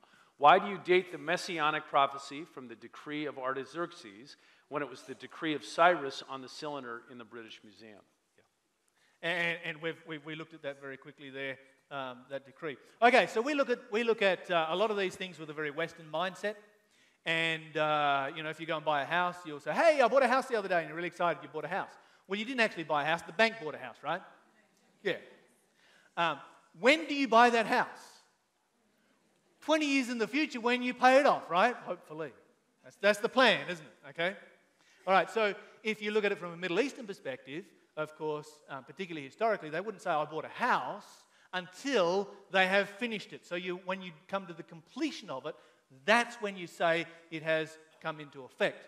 And this is exactly what you find in the Bible. I'll just illustrate this very, very quickly. In Ezra chapter 6, speaking about the decree of Cyrus, because there were 3 decrees. There was the decree of Cyrus. Cyrus started the decree. He initiated it. Then you had Darius who confirmed it, and then you had Artaxerxes who completed it. And in Ezra chapter 6 and verse 14, the Bible says the elders of the Jews built, and they prospered through the prophesying of Haggai the prophet and Zechariah the son of Iddo. And they built it and finished it according to, notice this, the commandment of the God of Israel. So here it's talking about the decree of Cyrus, and it calls it the commandment of the God of Israel. And it goes on, and it says, and according to the commandment, and notice here the word is the commandment singular, one commandment. The commandment singular of Cyrus and Darius and Artaxerxes, king of Persia. And so the prophecy wasn't counted until it was completed. It's interesting also that the specification of the prophecy was not just to rebuild, but to restore. And it was Artaxerxes who restored the government and the priesthood and so forth, and gave them independence as a nation that they had not had before. So there was some other aspects there that, other reasons why we're... And of course, if you start with Cyrus, you're just going to end up in midair. You start with Artaxerxes, Right. and you have the most stunning messianic prophecy, just pointing you straight to Jesus Christ. It's the greatest thing in the Bible. One of the most least known prophecies too, and I really have no idea why. Thank you. Are there any other ancient non-biblical texts that have been considered fiction and then proven correct by archaeology? There's probably many of them, and there are a number of ones that are still considered to be fiction. For instance, there are several accounts that have been found in archaeology, and this is what fascinates me, is that in archaeology they always look for corroborating evidence. So they find a story here, but they always want to find the other story here so they can triangulate the event, get both sides of the story. And they say, well, if we dig up something in Turkey and we dig up the other side of the story in Egypt, then we have a very trustworthy historical basis for this particular event right here. The one thing that has been discovered more than anything else in archaeology is the story of the flood. There are more flood records that have been discovered in archaeology and in history than any other event, and yet it's still considered to be a myth, which I find fascinating. They find a story about a war between say the Hittites and the Egyptians, or sorry, the Assyrians and the Egyptians. And they say, okay, we've got the Assyrian version, we've got the Egyptian story. Yep, it must have happened. And then you've got, thousands of flood stories. Oh, no, that's a myth. Let me just wind back. A question came through, and you touched on this, but I think it's great to address this from a general point of view. Just again, what is the point of prophecy anyway? Point of prophecy, and one of the reasons that God gives, there's a number of reasons that God gives us prophecy. Obviously, to be forewarned is to be forearmed. It's good to know what is coming in the future and to know that God is in control. You look out at your world today and you would say our world is very, very out of control. We feel that way, don't we? You look at what's happening in the Middle East, you look at what's happening in America or Korea or wherever you want to look, you could say our world is out of control. When you look at prophecy, you find that our world is not out of control, that God is still in control, that God is still sitting on his throne, that God has not forgotten about this world, and that Jesus Christ did give his life for us. That's probably the greatest reason that there is for archaeology and prophecy, is to point us to Jesus Christ. Let me just finish with this. Is there something that you would like people hearing your message, what you've talked about today, to do with it, application that you would suggest? I'd like you to take it away. I'd like you to investigate it for yourself. And if you do not know Jesus, if you have never investigated who Jesus is and the evidence that there is for Jesus, both from history and for archaeology, do so from a rational perspective. And then you owe it to yourself to experience Jesus for yourself. So you're not experiencing just rational faith, but also experiential faith. Because unless you do, you have no idea what so much of the world, the rest of the world, is experiencing. You owe it to yourself. Would you thank Lyle Southwell for his message? And he will be communicating with us again later in the program. Thank you, Lyle.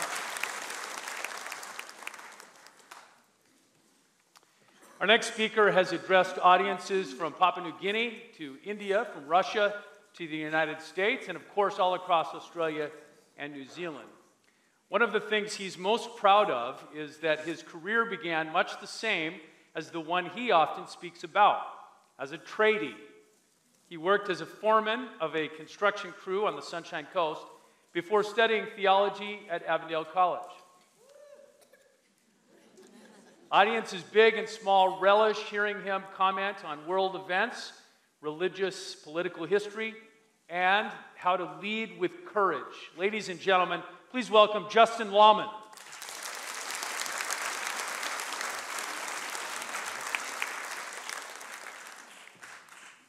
I wonder who Kate is talking about sometimes, but it's great to be here. My wife doesn't like beards. If I could see the ladies, I'd get a show of hands. Ladies, who likes beards? Can I hear someone say amen if they like beards? Why would I grow a beard if my wife doesn't like beards? I grow a beard because I can't grow hair. If anyone tells you any different and they're bald and they've got a beard, I can tell you why they have a beard. And as a result of my beard, I still visit the hairdresser. And it is one of those small joys in life that cannot be overstated. I love it. And I have a barber where I live down in Canberra in the suburb of Mawson. And he is of the Islamic faith. His name is Noah, and he's a practicing Muslim. And every time I go for a haircut, I get my beard trimmed because I want it to last more than 30 seconds. So we talk religion and faith, and I love that dialogue with a living, breathing brother who is a part of the Islamic faith. And I talk the Bible. And inevitably, the thing that I will talk about in the Bible is the Bible's predictions. Because that's what makes it stand apart from every other sacred script, particularly the Quran.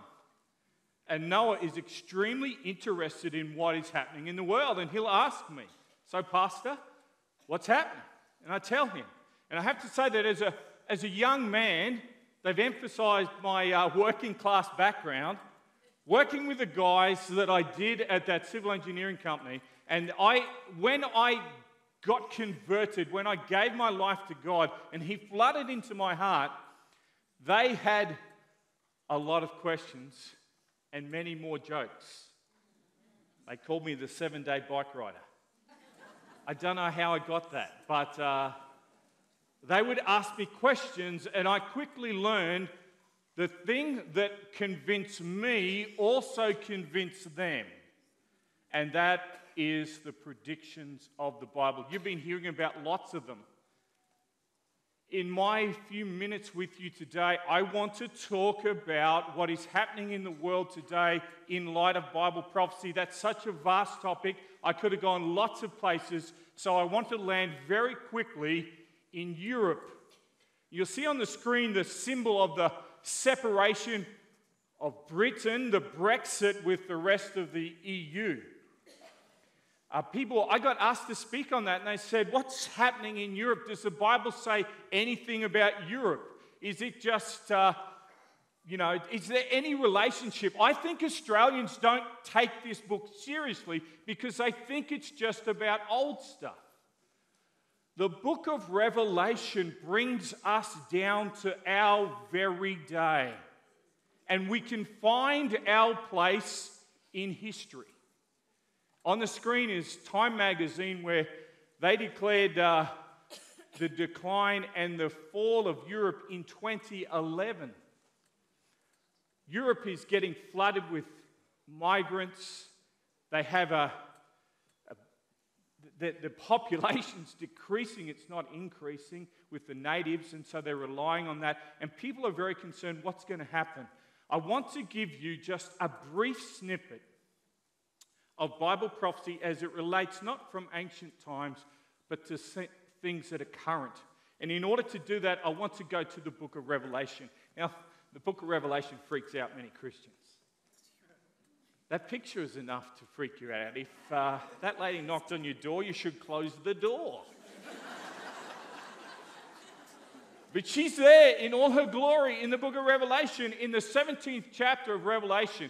And by the way, the 17th chapter comes at the end of the story. Chapter 18 is an appeal. And chapter 19 and chapter 20 is after the second coming of Jesus. The last piece of predictive prophecy in the book of Revelation comes in chapter 17. And may I remind everyone, the book of Revelation, John tells us that it is a revelation of Jesus Christ. It's a hard-hitting book. And if Jesus was preaching here today, he would divide this group. Half would worship and the others would want to kill. So the book of Revelation is not a soft book. It comes hard and it hit home with some really hard-hitting truths. There are four major powers identified in the 17th chapter of Revelation, and I'm just going to take one of those and give you a taste. My intent is that you'll hear enough today that will make you go home and search and study this for yourself. Revelation 17 and verse 12, we're going to give you some scripture. I have highlighted in yellow these four different powers. They're repeated several times, so there's more than 4 references, but there's only 4. It says, the 10 horns which you saw are 10 kings who have received no kingdom as yet, but they receive authority for 1 hour as kings with the beast. The Bible says that right at the close of Earth's history, as we come to the exciting events of Jesus' return, that there will be this power known as the 10 kings who will unite with another power called the beast. These are given one mind, and they will give their power and authority to the beast. These will make war with the Lamb, and the Lamb will overcome them, for he is Lord of lords and King of kings, and those who are with him are called chosen and faithful. Then he said to me, the waters in which you saw where the harlot sits are peoples, multitudes, nations, and tongues.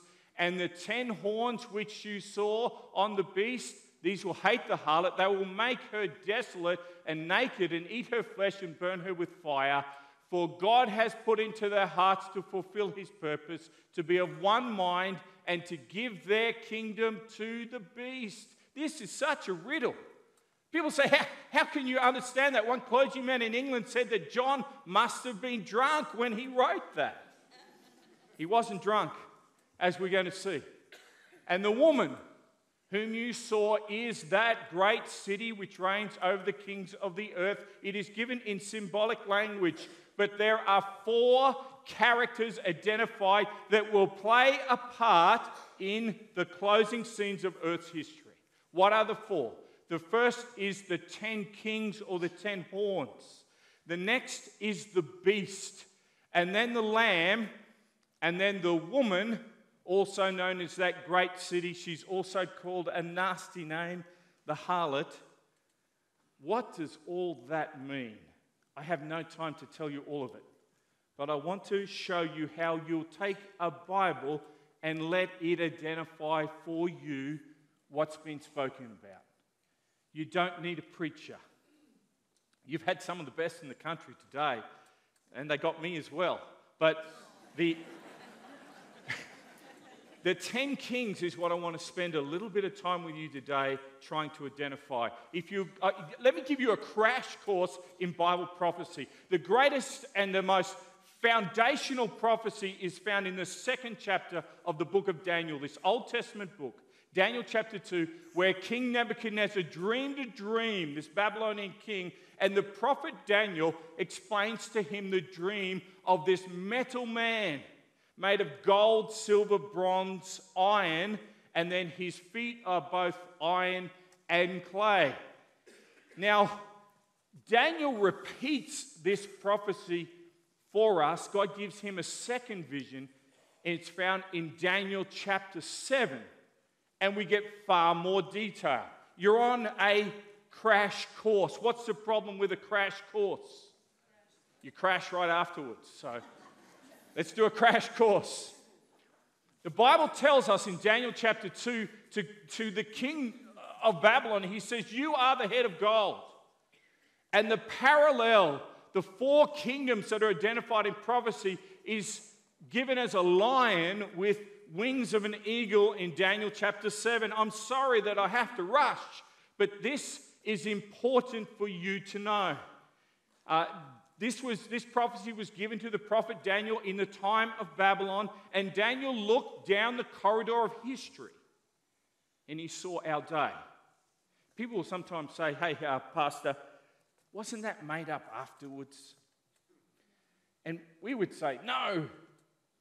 And then in 1947, they dug up, well, they found by accident, they didn't dig it, they threw a rock into a cave in the Dead Sea up in the hills around a place where they had a settlement called Qumran, and they found the Dead Sea Scrolls, and they have 8 copies of the book of Daniel that date back to 250 BC. You can be the biggest skeptic on earth, and you can't deny that this is prediction. That's the significance of the Dead Sea Scrolls.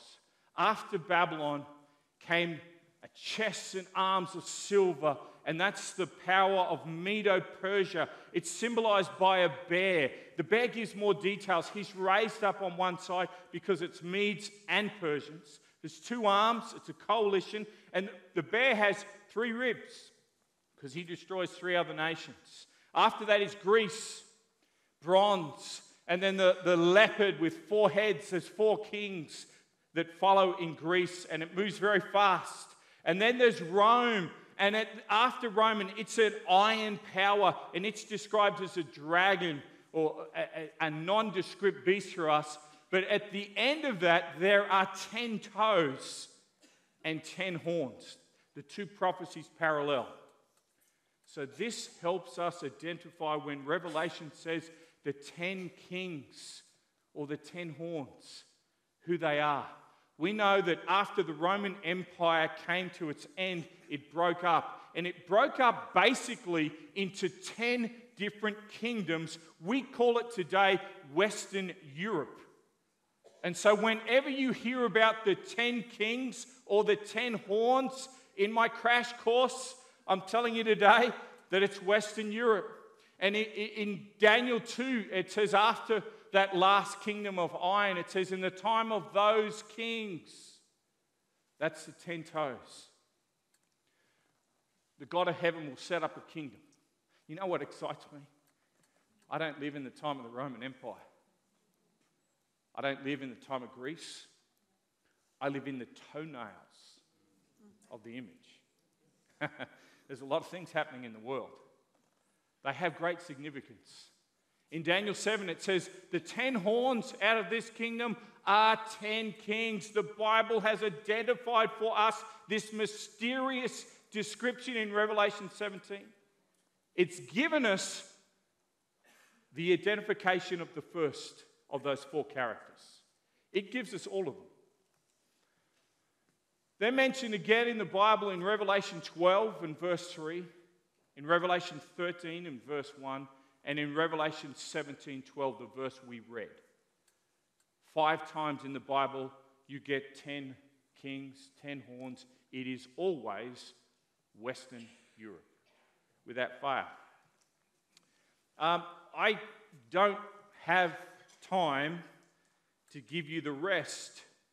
My appeal to you, if you're a Bible-believing person, particularly I'm appealing to the people that already take this book seriously.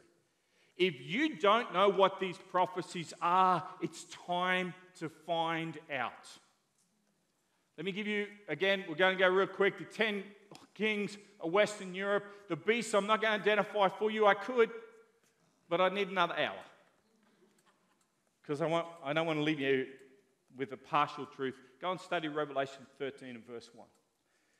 In parallel with Daniel chapter 7, you'll find out.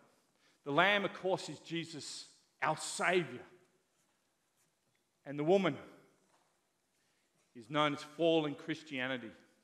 The woman's always a church. Europe, the Bible says in Revelation 17 that Europe will unite. They'll have one mind and one purpose for 1 hour. And it says actually until the return of Jesus, that will take place. That's never happened in history. And on the screen is a map of the religious faith of Europe. The purple are the Protestants. The blue are Roman Catholic. The red is Orthodox. And the green is Islamic. There's Tibetan there as well. But how on earth could you ever unite Europe? Let me show you some fascinating things that are happening right now and in the last decade or so.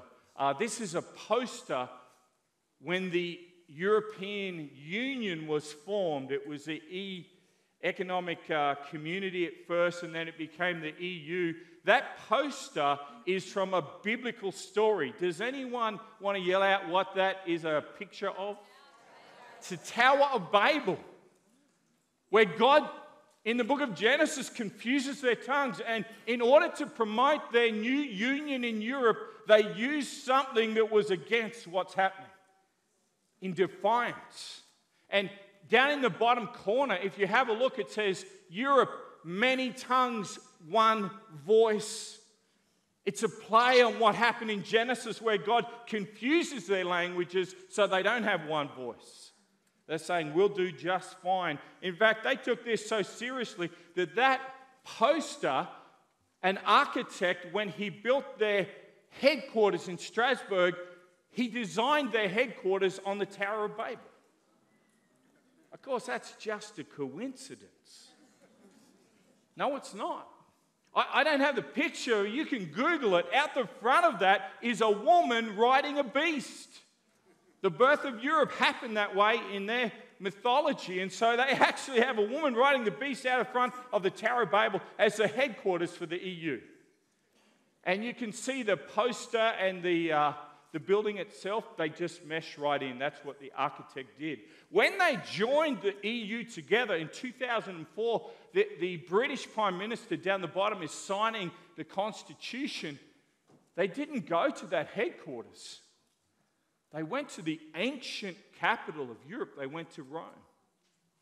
And they signed that document right in front of a statue of Pope Innocent X, who has a tremendous role in history, if you wanted to study that.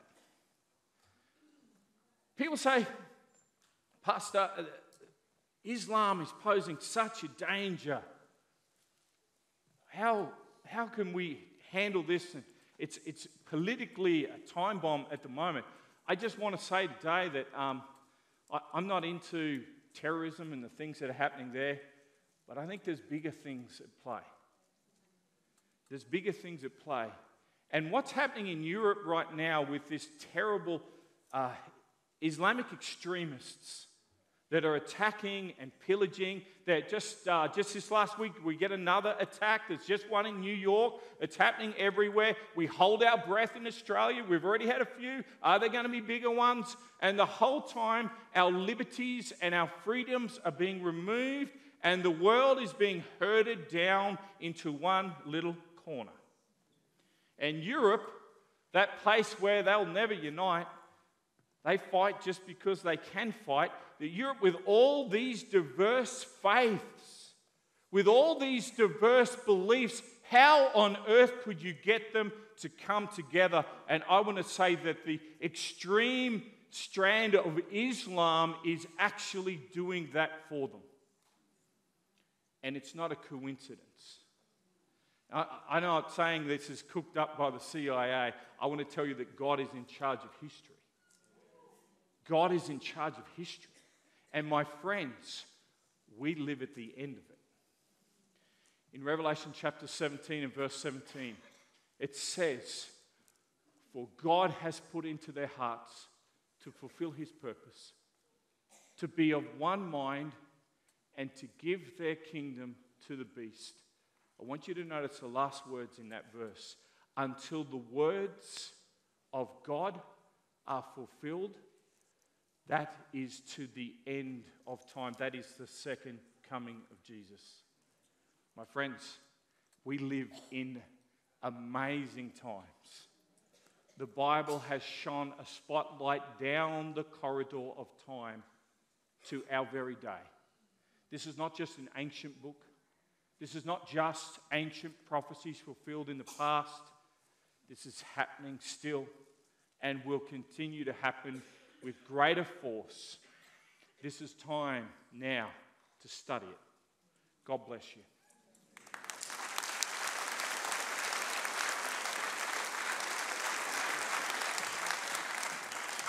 Justin, come back out. Thank you. Just got a few questions that have come through. Let me just put them to you very quickly. We don't have much time before we take a break. How does Israel fit into last days prophecy? How long have we got again? Yeah. Look, modern Israel was established after the Second World War. I think it's going to play a tremendous role because of what's taking place in the Middle East. A lot of people think that the temple will be rebuilt and that there will be a whole revival of Israel. I don't share that view. And that's from this book. Yes, it plays a role, and I think already a significant role, but maybe not in the way some people are saying. And Jesus left that Temple Mount, and he said, "Your house is left unto you desolate." That's never going to be changed. So I think a lot of people look at Israel maybe with too much emphasis. Let's open the Bible and see what it tells us about that. And that's a whole nother. That's very good, nother 20 man. minutes. Well, that was good. So I'm going to ask you an even harder question. This, again, came through. Can you give a little insight on the mark of the beast, which is talked about in the book of Revelation, where you won't be able to buy or sell things without the mark of the beast? Yeah, I can, but I'm not going to. Look, if you, I've preached on this in different parts of the world where I got in a lot of trouble because it's controversial. I don't care about getting in trouble. You get in trouble anyway. In order, as I'll tell the audience, in order to know what the mark of the beast is, you have to identify the beast. It's really easy after that. So many Christians, I mean Christian, I was at a guy's house, I was at his door, and he wanted me to do this and do that, and he said, you're just trying to teach you what you're saying and you're not listening. I'm listening to you, man. But I asked him a question. Jesus, our Savior, says in Matthew 24, he says, when you see the abomination of desolation spoken of by the prophet Daniel, this is Matthew 24:15, standing in the holy place. This guy had been a Christian 40 years. I said, man, what did Jesus mean? He said, I have no idea. You have to know. God gave us these warnings so we could be prepared. In order to know what the mark of the beast is, you must be able to identify the beast. From the Bible, not from what a church says or what a preacher says, from the Bible. Very good for a short answer. Yeah, applaud. I think these are not easy questions. Finally, you talked about studying the European information more. What's a reliable source that's up to date? There's so many good Bible-based seminars, Secrets of Prophecy, the Prophetic Code. Lyle was very involved in the Prophetic Code, in the making of it. These are first-class resources. You can go into your local Seventh-day Adventist church and ask for that, and there should be, every Adventist church should be able to make those available. If you just want to go online and do a Google search, what can't Google find, Casey? That's right. What can't Google find? Google search that. The Discovery Center is being set up so they will mail you things out, and you can do the study, you send it back in, and they'll correct or give you more info if you need it. It's a brilliant resource. Guess how much it costs? How much? It's free, man. Amazing. Free. I like free stuff. Yeah. And actually, there is the booth for Discovery Center will be set up during the break. Awesome. Would you thank Justin Lawman for his boldness? And we do appreciate it. Justin will be speaking again later, which we look forward to. I just, before we break for lunch, I want to introduce one more musical item, and this will be shared to us by Gabriel, Vesna, and Michael. Thank you.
Thank you, Gabriel and Vesna.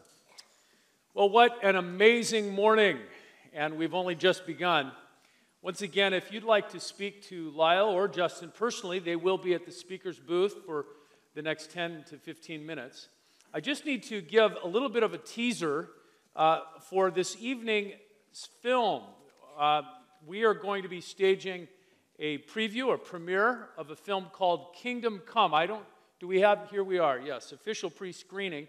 This is going to be amazing, and it's truly hot off the press. These guys have been working on this for months and months, right up to the last couple of days, and it's going to be great because we're going to be able to view it in this fantastic theater. So we want to encourage you to come, and as well, entry to the film is free. So if you have friends that perhaps couldn't come for the Prophetica presentations today and tomorrow, but would be available to come and watch the film, you can bring them and they can sit in with us. That'll be fantastic. Now, I also need to mention the producers of the film, the filmmakers, have said that they wanted me to mention this. If the concept of trusting biblical prophecy is new to you, we'd like to treat you to some refreshments while these guys get your perspective on the film.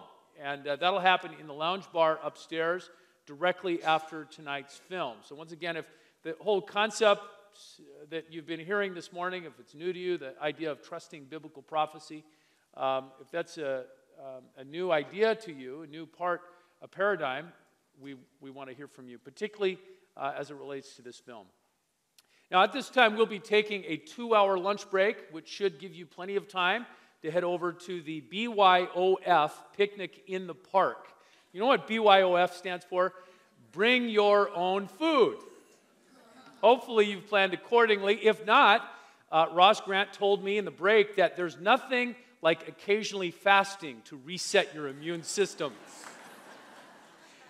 And in just a few minutes, gifted musician Tom Smith will begin a set of great music at the park that we're heading to. Now, Queen's Park is a big park, so let me give you some hints as to where to find us. If you type in 104 Margaret Street into your GPS or smartphone and look directly opposite of that location, you'll find a bunch of balloons and a sound system set up. That's the Prophetica crowd. And by the way, you can also just type that into your browser, that URL at the bottom of the PowerPoint there, and that will also guide you or tell you where we're meeting.